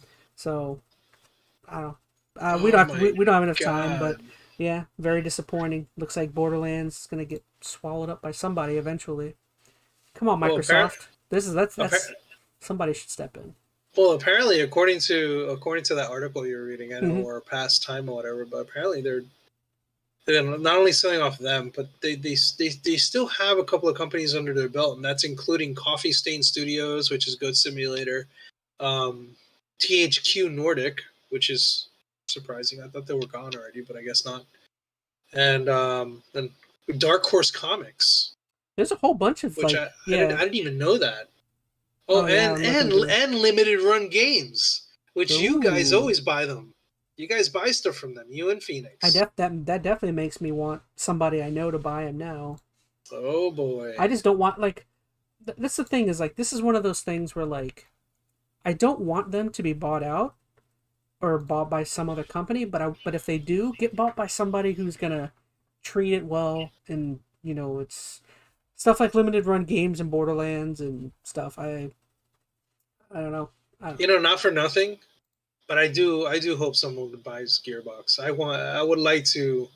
I love Borderlands games. I think they're super fun. I agree. Tiny Tina's was good.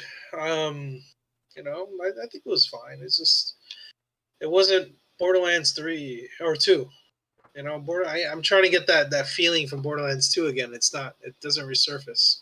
Mm-hmm. It's not as fun, These games are they need something fresh. So I think a new face would help. I agree. Okay, so moving on to our final topics of the day.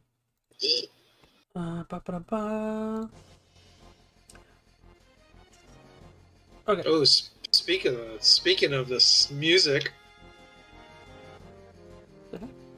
we got our Final Fantasy VII rebirth date. Oh no! I had a hiccup. Huge. But you did. You ruined everything. I ruined it. You ruined everything. Now Phoenix is gonna make fun of you and saying, "You see, I could have been doing it for you, but you had to make fun of me." I had everything set up. I don't know what happened here. All right, I'll be in a dirt moment. Back in just 1 second.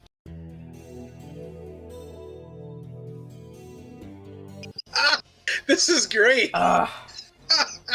I wish Phoenix was here. Whatever. I'll do. Holy crap, that was awesome. I'll do the easy way. Can we see that screen again? That was pretty great. That was my pause screen, but I oh my god! I'd never seen your pause screen before. All right, whatever. Well, no, that looks like crap. Well, let me just move over. My god, that's awesome. Even the pause screen looks like crap. Well, that's my pause screen for my streams. That's awesome. I love it. Is that when you have to go use the bathroom, or yeah, you have to go take a tinkle? Yeah, or take a dump? I try not to take dumps. I'm not moving right now. Oh, goody. Oh my gosh.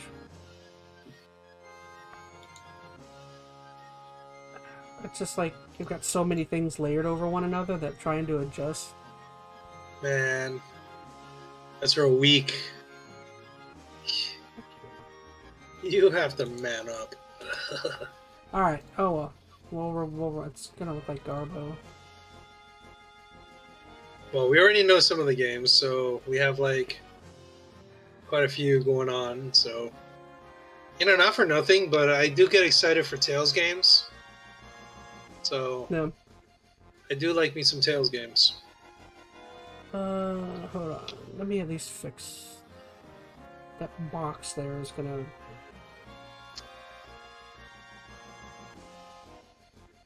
Alright, whatever. Let's just roll with it. Okay, so resetting this up.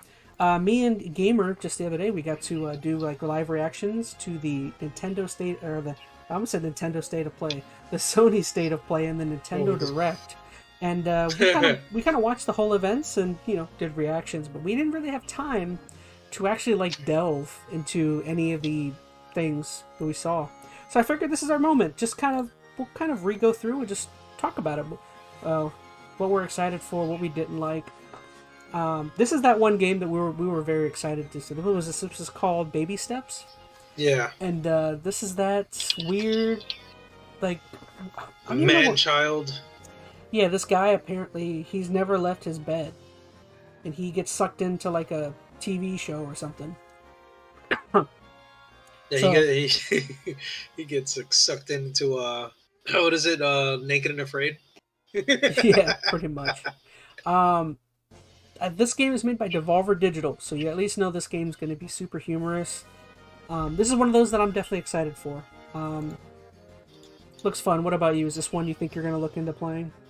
Oh, totally. I think I mentioned during the cast, it's almost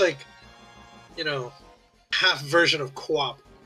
So you're if you've never played co-op, I feel like I've heard of it.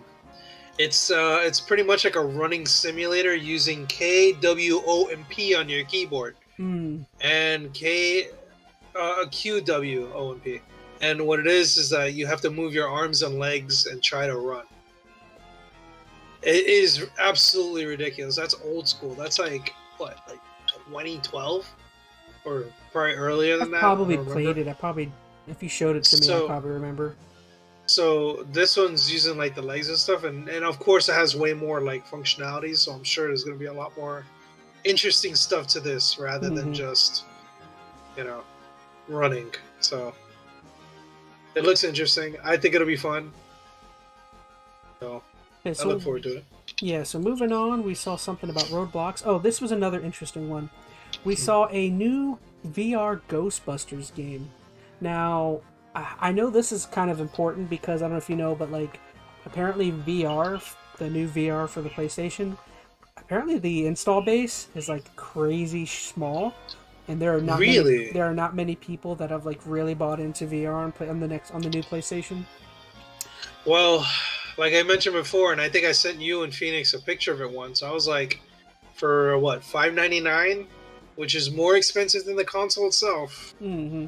I think I'm okay. I don't think I need a.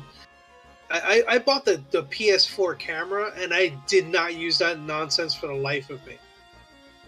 Like, yeah, no thanks. I'm good. PlayStation, I hate to say it, they kind of have a history of like peripherals or additional add-ons to consoles that people don't. It sucks. Like, if you remember, like, didn't the PS2 have the Eye? Was it the Eye toy? I have an Eye. Eye toy or Eye, I think it was called. Yeah, I have an Eye. I have the PlayStation 3 camera. I have the PlayStation 4 camera. The Move. I have a Move. 3, the Move sticks. Garbage. Yeah. It's like fun, but they don't really do anything with them. Like, it's just like, it's very gimmicky. So I'm not, I don't know. The VR, I have an Oculus. It's fun. I've had the Oculus for a while. It kind of just sucks because, like, I think the PSVR on the PS4 was pretty popular, which is weird. Like, why didn't the popularity it's got to be price. Price. Yeah. Easily. Yeah. If it was probably like, I don't know, give or take like $300, I'd probably be like, all right, well, that's not terrible. Mm-hmm. It doesn't break the $1,000 range when you buy a console and this headset. This is like $1,100. I don't know. I think it is price. It has to do. It's got to be price. It's got to be. Okay, next one. They're building upon again more VR. So I think this was the trailer Resident Evil for Resident Evil 4 coming to VR too, which that's big. That's and it has DLC to come with it. Yeah, that alone is will give people reason to go out and want to buy it. Where was the DLC? Was also Separate Ways, I think it's called. Yeah, it's like what's her name? Wong? Something Wong? I don't remember. Oh yeah, Ada Wong, I think it is. Or yeah. It's like an app. It's just like from her perspective. She was like on her own mission during the whole events of that game. Yeah, I think it'd be fun. I'm probably not gonna play it because I don't have a PSVR, but maybe I'll watch it. Well, I don't think this is VR. This is just a. Is it? It's just. Are you sure? Well, it might be VR, but I think this is just an add-on for the normal base game. Oh, okay. So I think maybe I'll pick it up then. Maybe it's also in VR, but I think that was just like, hey, and that was with the original game. Yeah. Yeah. See, this doesn't say anything about VR. Because, like I said, I think with the PS2 version of the game, that DLC was also there. So this is just another thing they brought over from the old game. So let's see, what do we got? Oh, this is another thing. This was the third one, Mercenaries, whatever this was. Some sort of free update. I don't know anything about it. Yeah, me neither. So let's see, what was next? Oh, any interest? Oh, the Avatar. Avatar. Like I mentioned before, the movie was good. So, I mean, I'm not sure how, like, if this is like, obviously it has to do with like government stuff or whatever, which is pretty normal. If you watch the movies, you'll notice it. But I mean, it looks okay. I mean, I don't know if I would ever buy it though. It's definitely got a good production budget. Like the game looks. It looks legit. Yeah, it looks good. I think the vibe I was getting from it was it got very like Far Cry. Like it looks kind of open world. You kind of run around, kill, shoot things. Yeah, it could be fun. It could be fun. Again, play with blue people. It looks like a AAA title. Yeah. Well, I mean, it's Ubisoft and Massive, so that's what it looks like. Let's see. So we got a trailer for a game called Ghost Runner, which I know was a very popular first title. Never played the first one, so I can't say. It looks cool though. This was an interesting one. We got new controllers. Yeah. Not just new controllers, but they were like skins for the console as well. Yeah, that's what it looks like. I don't know what they were trying to prove there, but I mean, I guess they make a lot of money off their peripherals. But for $70 a pop, I'm not sure. Like, I'm happy with my one. I think my problem was I don't like the colors for these. Yeah, I don't know. They were going for some like earth. They're like earth colors or something. I don't know, man. To me, they're just—it's like what they did with every other console, especially the PlayStation 4, where they had like every color under the sun. I'd definitely go with blue if I went with any of them, but I'm good. I don't think I need any of them.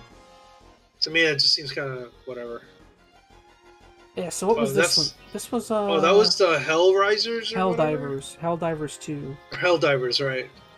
That's the one we were kind of making fun of, like they're already terrible players. Yeah, this is interesting because, like you're saying, they were doing a live or like Destiny style, like a play test or something. Yeah. Nah. It looks interesting. It's a series I've never played, but it might be fun. I feel like this is something I would play if Phoenix was like, I just bought this. I need someone to play with. I'd be like, okay. Well, according to what I was looking at, that's not even an exclusive or anything, so you can just buy it on Steam. Really? Yeah. So, yeah. I'm not sure if it's cross-platform, but yeah. Cool. So on to the next one, we had one of the big ones for me. We got to finally get to see more of, Spider-Man 2. I feel like I've seen a ton of this game already. It looks great. It looks great, yeah. Again, another AAA Insomniac video game. I don't really have much to add. I'm excited. I'm excited to kind of play as Venom.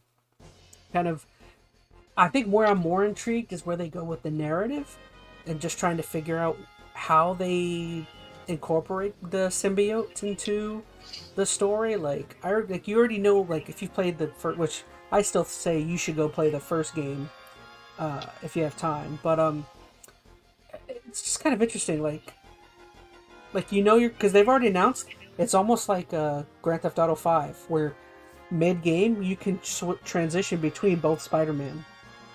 So that's neat. You can play them both one at a time, but you can switch in between both characters. Yeah, which is really neat. So I'm kind of curious, like how the symbiote, because they've shown it in trailers, but the symbiote gets to Peter at some point. So I don't know. I'm assuming you, as Morales, are going to have to deal with Peter Parker as in the symbiote suit, which is really cool. Miles in the symbiote suit. I wonder how that's going to be. No, Peter's the one. Peter's going to be the one? Yeah. Interesting. But yeah, I'll have to play the first one. I have to play the first one. They've already said that in the game you're going to face Venom. You'll face what's his name? Oh, Kraven the Hunter. You've seen the Lizard already.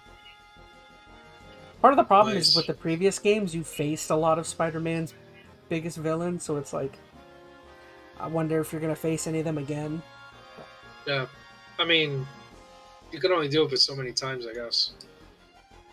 Just in different capacities. It'll be, there's Venom. Yeah. That. Look at, what is it, Brock or whatever his name is? Well, that's an interesting thing, is nobody knows who that is. Is that right? We don't know if it is Brock, because apparently in the comics and lore, there's multiple different Venoms that start up. So we don't know if it's Brock. We don't know if it's Harry Osborn. We don't know anything. Oh, that's interesting. Yeah. Huh. All right. Well, we'll see. I look forward to it in some capacity. I had to play the other ones though. All right, so we got next a JRPG. Which one was this? This Oh, that's the Tales game. I'm looking was forward it to Tales of Arise? Is that what that. it was? Oh no, wait, is it?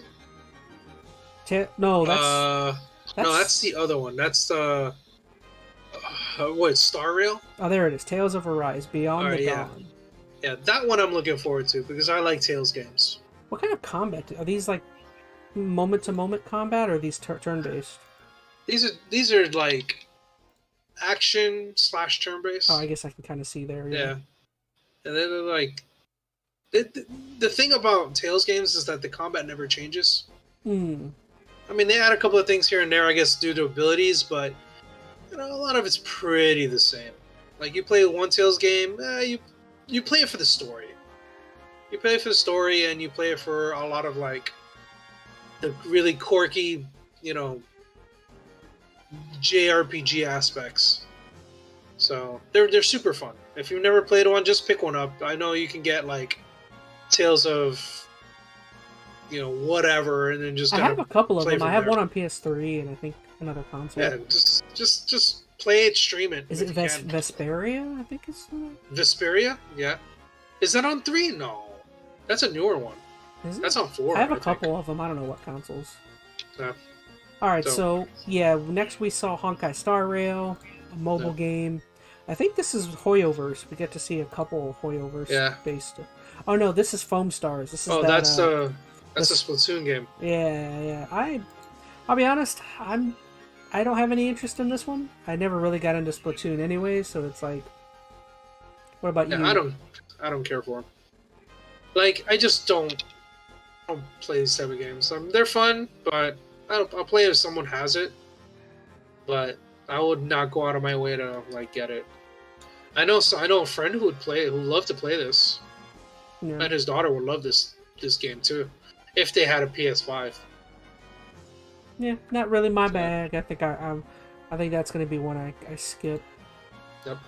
So this was okay. Already we're on the last one. So Final Fantasy VII Rebirth. Oh yeah. Well, this was the big one I think for a lot of people, but it looked amazing. There's one thing I will say that I'm kind of annoyed by is like, I saw other reactions of people watching this video and like, people freak out when they see things that they recognize, and it's like, I'm as excited as anybody, but it's like people are like, oh, the gold saucer's there. It's like, yeah, no duh, it's Final Fantasy VII. It's like, yeah, seriously.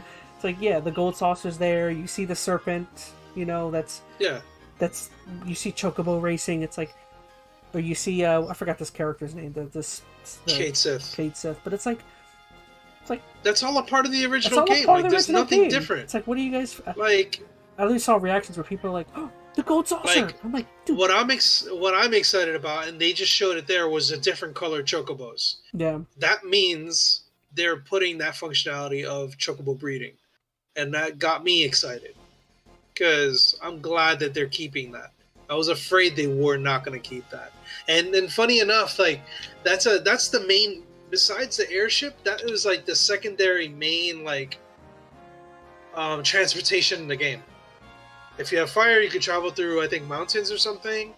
If you had like the like lava areas, you could travel through. If you have the water, the blue one, you can travel through water. If you had the gold one, you could travel through all terrain.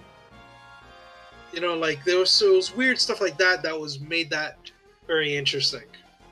I think for me, when I got excited too, but it's just it's in the original. I think for me, this game, like, I'm not surprised by anything I'm seeing. In fact, I'm seeing everything I want to see. I think where, you know, what adds to my excitement is just the fact that I played the previous one, and the previous one was really great. So, like, I'm already like, okay, this one should be very good because the previous one was really great. So, I don't know. For me, they didn't really... I think the more interesting part of this game is, like, the narrative. Like, that character. He wasn't in the previous game, and we talked about it before. Zack? Yeah, nope. So it's like, how does Zack fit in? How does... Yeah. They're really mashing things together and adding little bits and pieces to all of it. So, and there's Vincent. So it's kind of like... Who's Vincent? I don't remember. You don't remember Vincent? It's bad. From the OG game? Yeah. What does he do? Like, he's the guy with the guns. He's the only one with the guns. Oh, He's okay. the vampire. He actually had his own spin-off game called Dirge of Cerberus. Oh, I have that game. Yeah. Well, you don't know Vincent. I So, don't. anywho, I don't remember. yeah. I played that game like a while ago. Maybe he was a character. Was he like an optional character? Maybe I never got him. I think he is an optional character. I may not have ever gotten him. I think he's optional.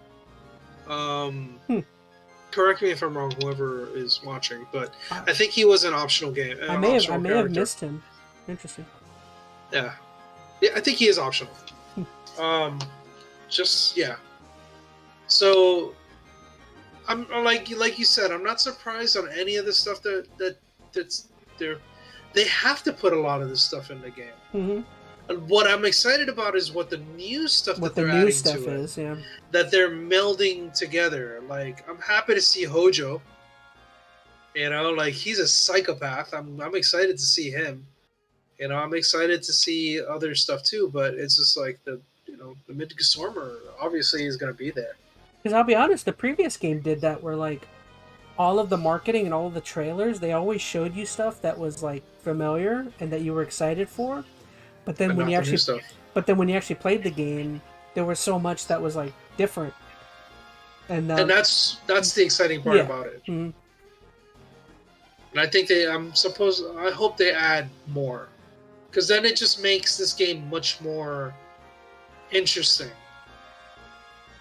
Like, I agree to that aspect, I guess. Yeah, especially for older players like us. Like, well, I guess I mean you've played it recently, so you already know what to expect. Mm-hmm. But it just gives it a more of an allure to buy the new game because of the new stuff. Still curious, is this the final? I'm assuming there's going to be a third one. I think they said there was going to be a couple more, but it looks like they're adding a lot of stuff to this one. The only question is where does the second one end? Does it end at the town being burned? Oh, Nibelheim? Yeah. Where, like, trying to think of where it ends. The second one should end. We'll figure it out when we get there. Like, if you're getting Vincent and stuff, like, there's a lot. Really? They're throwing a lot in this one. I almost wonder if, like, since they're going like a new unique route, will the third game be just totally different? Like, will they incorporate everything familiar in the first two games, and then since they're going with like a new universe, maybe the third game is like something completely new? Like, that would be interesting. Well, I think, the third disc on the original game was not only just you grinding to fight Sephiroth, but if I'm not mistaken, I think that was the whole space shuttle thing. But are you saying that one town that you go into, that you become like, pretty much disabled. Mm-hmm. Like, you become a guy in a wheelchair for like the longest. And I'm trying to remember some of this stuff because it's been a long time since I played. But what I'm saying is that they've been saying this whole time and showing you that this series is not exactly like Final Fantasy VII. So, does this trilogy as a whole, does it just end with you just defeating Mega Sephiroth during the big battle, or do they go off into some other direction? Is what I mean, because that's what they're pointing to, is that it may not end with a big battle with Sephiroth. Maybe not. I don't know. I'm just hypothesizing. And even then, like, at the end of the original, did you really kill Sephiroth? Like, I don't remember. I just remember this. You go into that live stream stuff, and then you do the final blow, but he's in other games. I mean, he kind of lingers. Like, I don't know. It's weird. I don't know. We can go on. I don't want to act as about though that it's something I've talked to Phoenix about. I never actually finished the original Final Fantasy VII. Oh, come on! I thought you did. No, How far did you get? I looked up the ending when I couldn't beat Sephiroth. You're so lame. I got to the end, the final battle with Sephiroth, and I could never beat him. I tried like a bunch of times. Yeah, you never did Knights of the Round. You never mastered it. I don't remember. I think. Did you even get Knights of the Round? I don't remember. It's been a while. Oh my god! I just remember. I remember I got to Sephiroth, and I was under-leveled. I ended up looking it up. I was like several levels underneath what you're supposed to beat him. And what's several levels? Like, I think you need to be like level 60 something or 70 something. I think to be able to even like at least make a dent on him. I think I was in the 50s maybe. He hits hard, dude. When he because he does that like galaxy ability where he throws a planet at you. Yeah. And like every time he did that, he like killed me, and I'm like, yeah, you got to be prepared for that. I didn't realize that, but yeah, like apparently that game required you to like grind. Yeah. You had to grind to get to a certain level, and I never got by him, and I got frustrated, and I just looked up the ending online. I'm like, I beat it. Phoenix knows the story. Oh my god, that sounds horrible. Yeah. Man, get out of here! You're such a wimp. I want to replay it at some point.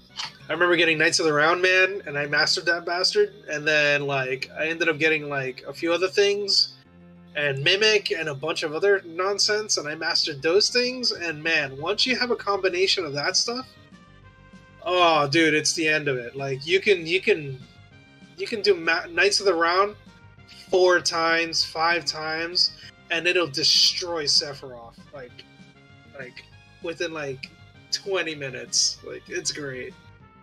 Anyway, yeah, I'm done. No, what the thing is I have played Final Fantasy like 3 times, but I only made it to Sephiroth once, and the other 2 times like I've started the game and I play it for a handful of hours and I always fall off of it. I have my original save somewhere. Like, if I had like something to stream it with, I totally would show you what I did. I did all kinds of bad things. It's great. The thing is like, I don't know, like the opening handful of hours of that game are so fun that like I can start that game and play for like 20 hours and be like, all right, I'm done. You know what I mean? It's like the opening handful of hours of that game. It gets so good, man. Mm-hmm. Like when you start getting into nitty gritty, like I told you, I'm looking forward to chocobo breeding because that's what I did, and it was hard to. You had to find these chocobos. You had to breed the bitches. You needed to like find. You had to rank up your chocobos during the races to rank S in order to get better chocobos because you needed to rank them. Like you needed the red one and the green one. You get another one. It's like, oh god, it became nonsense. It was great. All right, so I'm gonna push us on, seeing as how we're already at 2 hours. So we're gonna move on to the Nintendo event. So they started off with Splatoon 3 again. Not necessarily a series I've ever played or gotten into. Like, although it does seem like they're doing something drastically different with this expansion, which is interesting. And so, same thing with you. I like I said, I have a friend who loves his daughter loves this game. I'm probably gonna be able to watch it, but I have no interest in playing it. Nah, me neither. Gosh, I don't have much to say. Yeah, we'll move on. This is one I'm interested in. This is apparently a remake, right, of a Game Boy Advance game that they're making, or it's a remake of a Game Boy Advance game, which is interesting. Have you ever played this original game? It's been a long time, and it's really just a puzzle game. Yeah. It's a fun puzzle game, and it's just, Donkey Kong being a douchebag. It's awesome. Yep. It's a fun game. It's a great time burner. If you're flying somewhere, these are the type of games that you'll be playing. They had one level that looked basically just like the original Donkey Kong game, which I thought was funny. Like you'll see it eventually. Where's it at? I'm not surprised. Where was the Donkey Kong? That was like Donkey Kong 2. If you've ever played like I think it was Donkey Kong Jr. There it was. Yeah. Like they have like some throwbacks in this one, so it's pretty neat. It looks kind of easy, but I wonder if that's the idea. It's just like an easier. Mario I don't game. think so. Don't underestimate it. I'm sure they're really? They get quite tough. What about Prince of Persia: The Lost Crown? Was this one that I think this game actually looks pretty good, and I don't know anything about Prince of Persia. I used to like the old versions when Ubisoft was like really big on like the before Assassin's Creed, because that's a lot of the Assassin's Creed stuff really came from Prince of Persia.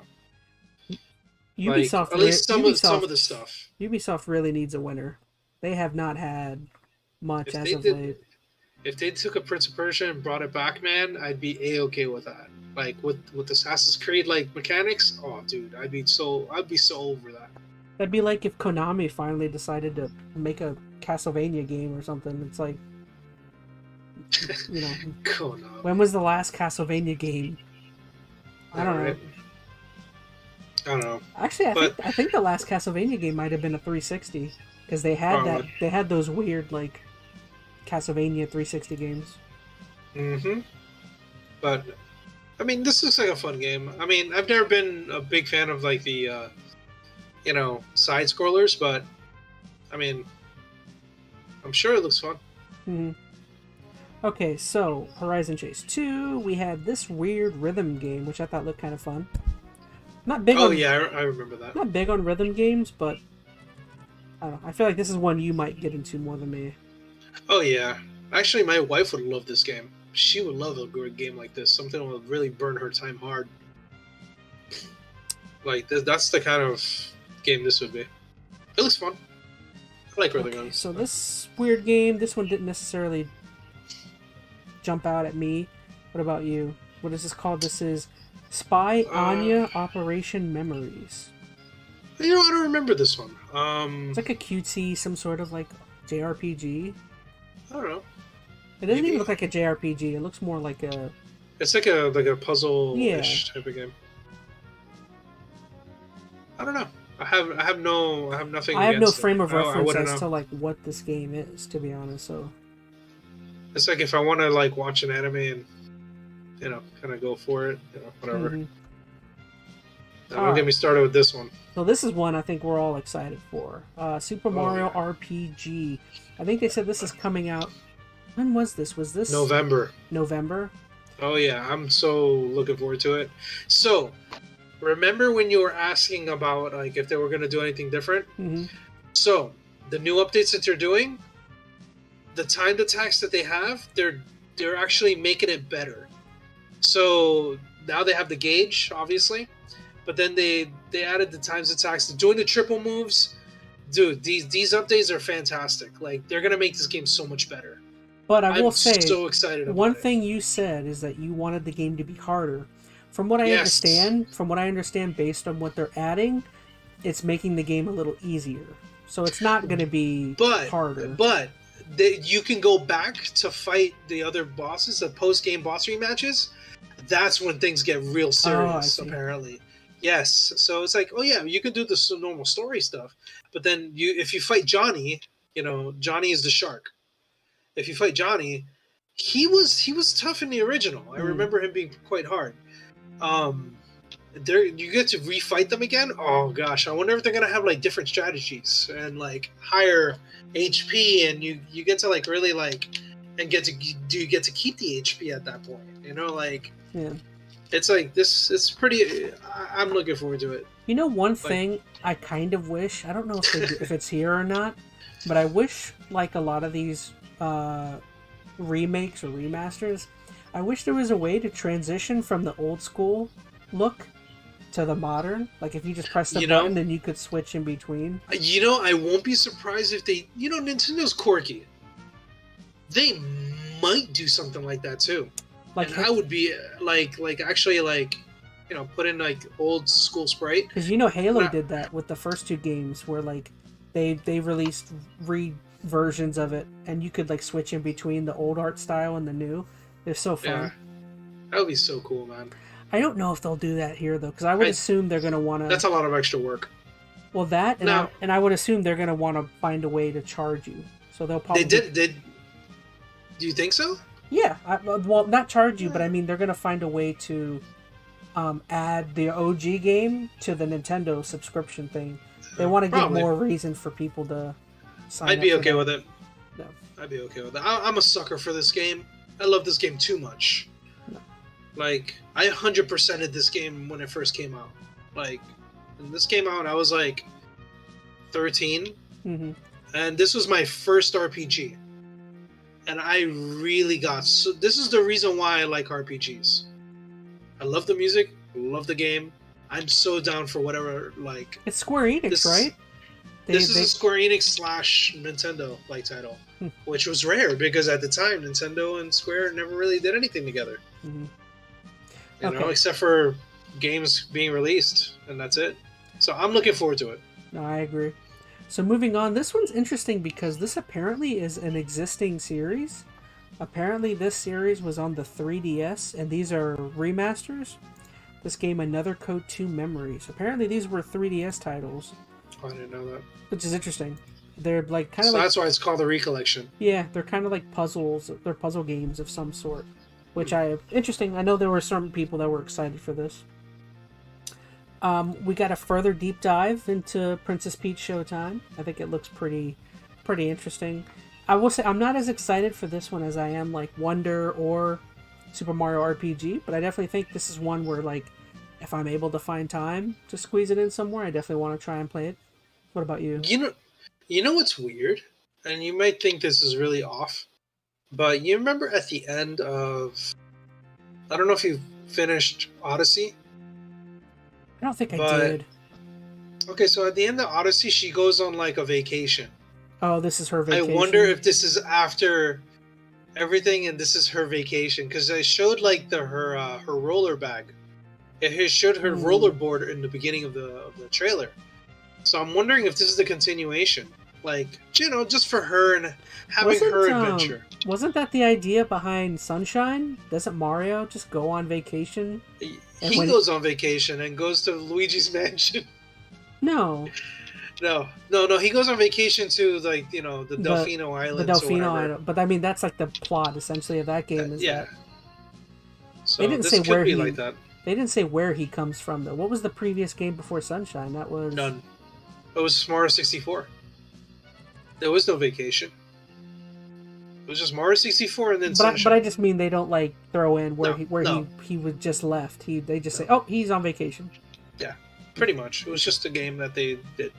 There's no like canon, cannot, whatever. I mean, I was just throwing that in there to see if maybe, you know, someone could put the two pieces together. I was just being quirky about it.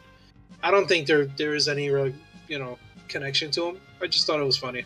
Yeah, fair enough. How I feel about it though, I don't know. I probably will play some weird game like this. This just looks like a fun little, you know, mini game / weird side scroller weirdness. I don't know what to make of it, to be honest. No, I'm in the same boat. Like, I'm not completely sold on it, but it's Mario, or it's a Mario, you know, character. So I'm like, it's what I'll play. I'm assuming what I've seen is it's more mini games with like mild combat sections. Yeah. Well, interesting. They're probably experimenting with it. Another one, I've never heard of this, but this one is Saga Emerald Beyond. Yeah, I'm not sure. Some sort of JRPG. Was this an Atlas? Was this the Atlas game? Let me see. Because usually Atlas is like pretty boss about what they have. Saga Square Enix. Oh no, it's Square Enix. Okay. Of course, it's always Square Enix. Yeah. Square Enix like rules all RPGs. Mm-hmm. I'm sure it's fine. It's all they know how to make. Yeah, well, that's what they're good at. Here's a big one. This is the Tomb Raider trilogy remaster. Basically. Remasters. I'm excited for this one. Have you played the originals? I only played the first one, and I think I never got far. I feel like these were games that, for me, were kind of hard to figure out. They're just regular puzzle games, like regular, like, you know, adventure / you know, puzzly type games. You know. I think that the tank controls was for me was what was. Oh man, those controls were janky as heck back in the day. I think these are the games that utilize the joysticks in the beginning, but not fully. Mm-hmm. Like they were just really. I think wonky. You brought up the question when we were watching it live, but are the controls changed or are they exactly the same? That was something. Or no, you said that about the camera. I think. I don't remember. Yeah, the camera work was really janky in the originals. No. But I'm sure they'll be fine. You know, if they're doing a remaster, that's what it seems like, it'll be fine. Yeah. Yeah, they'll probably fix all that nonsense. Okay, Hopefully. Detective Pikachu. I don't have anything to say. I didn't play the first one. I think this is one I'll probably skip out on for a bit. Yeah, I'm not interested in either. This was a fun one. Trombone Champ. Apparently, this is a Oh, Wii. dude. Oh, apparently, it's a Wii game or Wii U game of some sort. I don't know, but I remember we made fun of it because it was really bad, and it was so great. Like I said, I think I would play this or just have it just because of how the adventures of playing with other people. I don't think I'm gonna play it because you have to play it with the Joy-Cons. I think that alone, I'm not. I'd play it just to have it. I don't like the Joy-Cons. I'll be honest. I mean, yeah, I get it. They're just kind of wonky. Well, I got Joy-Con drift, so I get it. I'm 100% I need to go it. buy new Joy-Cons because I'm the same boat. I have two of mine that like the X button doesn't even work on one of them. Oh boy. But yeah, interesting. I'm good on that. Battle Crush, don't know anything about that. We had a game War Tales. This one was interesting. It's like a JRPG. It's like a JR. Yeah.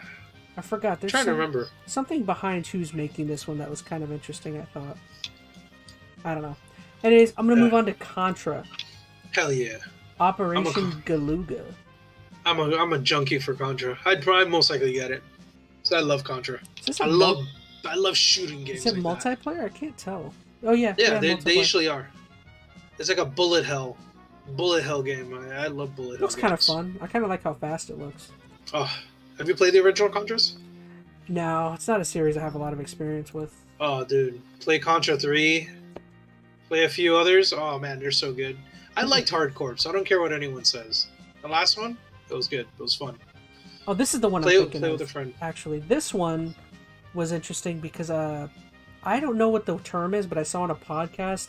Apparently, this is made by a company called VanillaWare, who, if I'm not, oh gosh, I'd have to look it up.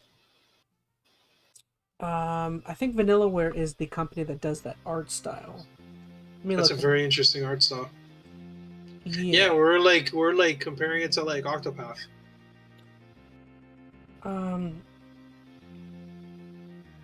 This is definitely a tactics game.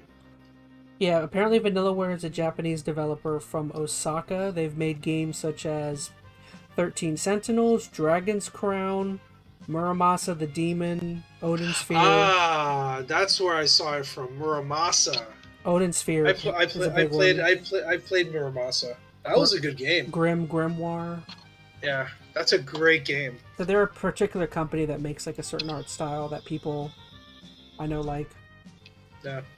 So this is the Unicorn Overlord. Oh yeah, see Atlas and VanillaWare. Yeah. Okay. So this is a double game. This is the Atlas one. Yeah. We had the Luigi's Mansion 2. This is the remake basically of what was it called? Dark Moon? Dark Moon. From the 3DS. This is probably I never played this one, so this is probably where I'll play it eventually. It's not one I'm gonna run out and kind of get immediately, but yeah, I mean, I don't know. I have Dark Moon. And I didn't even finish it, unfortunately. I think I have Dark Moon and I started it and I got bored, to be honest. So Luigi's Mansion. This one was cool. This was the Nintendo Museum. They said they're opening up. And what area of Japan was it? I'm sure they'll say. I don't remember. They'll probably say it. I don't live there, so I don't know. I don't know. Anyways, actually, I talked to Phoenix, and I don't know if you know, but they are talking about maybe 2025 going to Japan. Oh, finally. So, could have told me. Well, just literally the other day he told me, so maybe that's something. Nice. That's something I might start looking into, start saving towards, just so you know, in case you wanted to go. Well, I know you need a minimum of like $2,000 just to hang around. That's not including plane ticket. But anywho, we'll talk about that later. Yeah. Okay, so what was this one? The Amiibo figures. Our big one is that we know that Sora is now coming to Amiibo. So that pretty much means they're finishing up all of the Smash Bros. Characters. This one was interesting. We have F-Zero 99. This is one of the more exciting ones I personally thought. At first I was disappointed because I thought it was just a basic port, but I think Tetris had a similar game, Tetris 99 or something. Yeah, Tetris 99. But looks fun. And that was fun. And this game's already out too. Oh my gosh. I don't know. That might be kind of fun actually. Now I think about it. Oh, the F-Zero one. Yeah. Yeah, I think this one came out the day of when it got announced. I bet a lot of people are playing it, man. Oof. Yeah. So we had the League of Legends game. What else we have? Song of Nunu, another League of Legends. We had WarioWare Move It. This is a game we already knew about. I guess they were just tossing up another trailer for it. Yep. I know this is a series you like. Oh yeah, the WarioWare games are fantastic. They're corny, they're bright and beautiful, and they're fun as heck. Let's see. So we had WarioWare Move It. I don't know. I always liked WarioWare games, but they're ones that I never get around to. I want to see you do that move, Chaz. Which one? I missed it. The peck. I want you to do a peck. Yeah. Oh, I love those moves. They're so dumb. Gonna get my YouTube channel taken down for graphic. I doubt it. Graphic moves. We had another one, Eiyuden Chronicle. This is that newish JRPG series that's been kind of coming out. I know they've already released. They had one game that came out last year, but Eiyuden Chronicles, yeah, they have a bunch of titles that are announced. And gosh, I don't want to speak.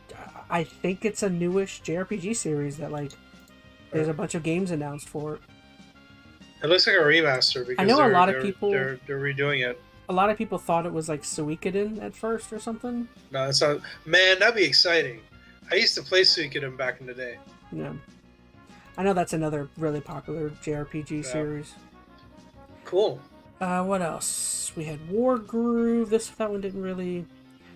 Dave the Diver was interesting. That's coming. That's a game I've been wanting to play for a while. I just never get around to it. It's on Steam. You should be able to download it. Yeah, it's on every console basically. Yeah. I know we'll skip Mario Kart 8 Deluxe because you're not happy with that. I mean, I don't care either way. I like Mario Kart like any other person.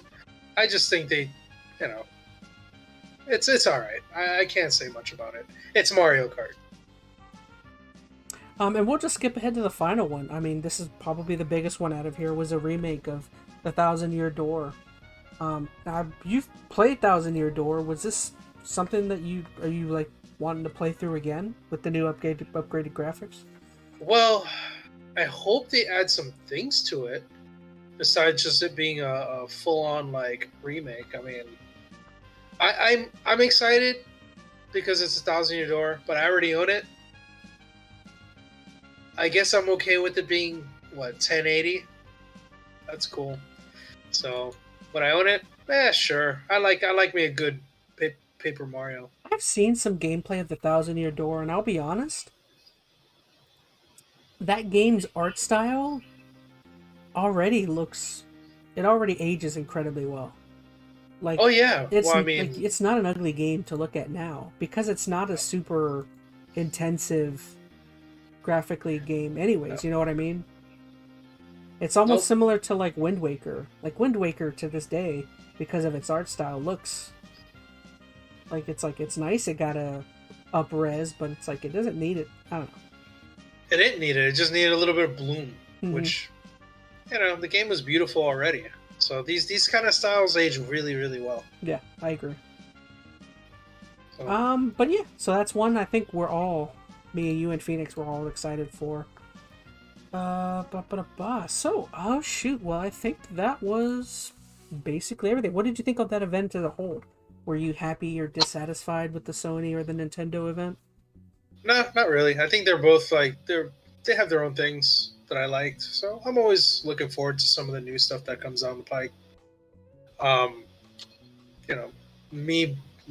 like Nintendo's craziness, so I enjoy some of Nintendo's stuff. So I'm always looking forward to their stuff. And Sony's always a hit or miss. Well, with those Xbox leaks, we at least we know what they have for the next 5 years. So. You mean acquiring Nintendo? Yeah, so they don't have to put out any events at all now. Everyone already knows. Jeez. Yeah, I mean, Microsoft has some things going down, so I look forward to some of the stuff that's happening.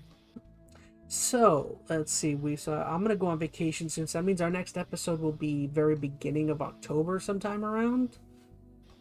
So what do we have going on? I mean, I know you're gonna continue to play Final Fantasy.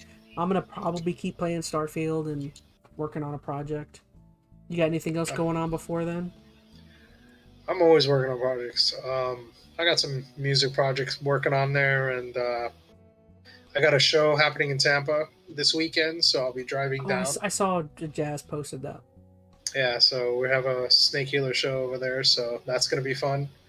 If you guys live near the Tampa area, you can come down to Born Free Pub. Shameless plug. Oh, So, well, good. yeah. So, yeah, you can come check us out, and yeah, it'd be heavy metal. Awesome. Other than that, just that. I just a couple thought of about other it. projects and that. I just thought about it, but we'll be doing Halloween Horror Nights sometime around the next episode. I gotta buy those tickets. I haven't done it yet. Yeah. I saw it on Groupon, but man, Halloween Horror Nights tickets are not cheap. $95 I spent. You know what's crazy is Groupon. They're freaking evil, man. They're selling it for 119, and they boast it for 40% off. Get out of here. That's $25 more than I spent. That's wrong. I was like, yeah, get out of here, man. Yeah. So, yeah. I don't know. I mean, you can hold out for better deals. I don't know if you're gonna find anything, to be honest. I don't think so. I think $95 is where it's gonna be, because I don't see it to be any cheaper. And I tried Groupon. Oh. Yeah, I got our hotel room and I got my ticket, so that's all that. Oh, I gotta ask Phoenix about that. How much is gonna run? I'll be sleeping on the floor. He's probably not gonna charge you much. Nah, no. I think I hope not. My uncle for our hotel room's gonna give me 100. And it was like 160, so that's cheap. Yeah, that helps me out. Well, most of the group going are all people that are related to him, so yeah, it makes sense. He's giving me so much. Yeah, of course. So cool. All right, guys. Well, yeah, that means next episode we'll get to hear more of Starfield, more of Final Fantasy 16. We'll get to. I'll have to start coming up with some Halloween themed topics and things. I don't even know what to go with. I don't know, man. Maybe we could do like a session of Phasmophobia. Ooh. That would be kind of fun. Never played. I don't know if Phoenix wants to do that, but he's not gonna. Yeah, that'd be kind of fun. We could play it together. Go do ghost hunting. It's not that bad. We should talk about a movie or something. I don't know. We can watch a movie. That'd be cool. I'll be alright with that. What's a horror movie we all like? I know, Killer Clowns. Yeah, I thought he had like some sort of like, scars from that movie. I thought he liked it. I thought he hated that. That's the reason why he hated clowns. He hates clowns? Oh my god. What a coward. Boo. Alright, guys. Well, I think we're going to wrap it up there. Hopefully all of the topics for this week were fun and entertaining for you. Down in the comments, let us know. What did you think of some of the speedrun topics, the main topic? We'd love to hear back from anything you guys might have to say. Yeah, I think that wraps up this week for the ChazmaN podcast. Once again, you got anything to say, gamer, before we head on out? Nope. I'll see you guys later. Adios, everybody. We love you.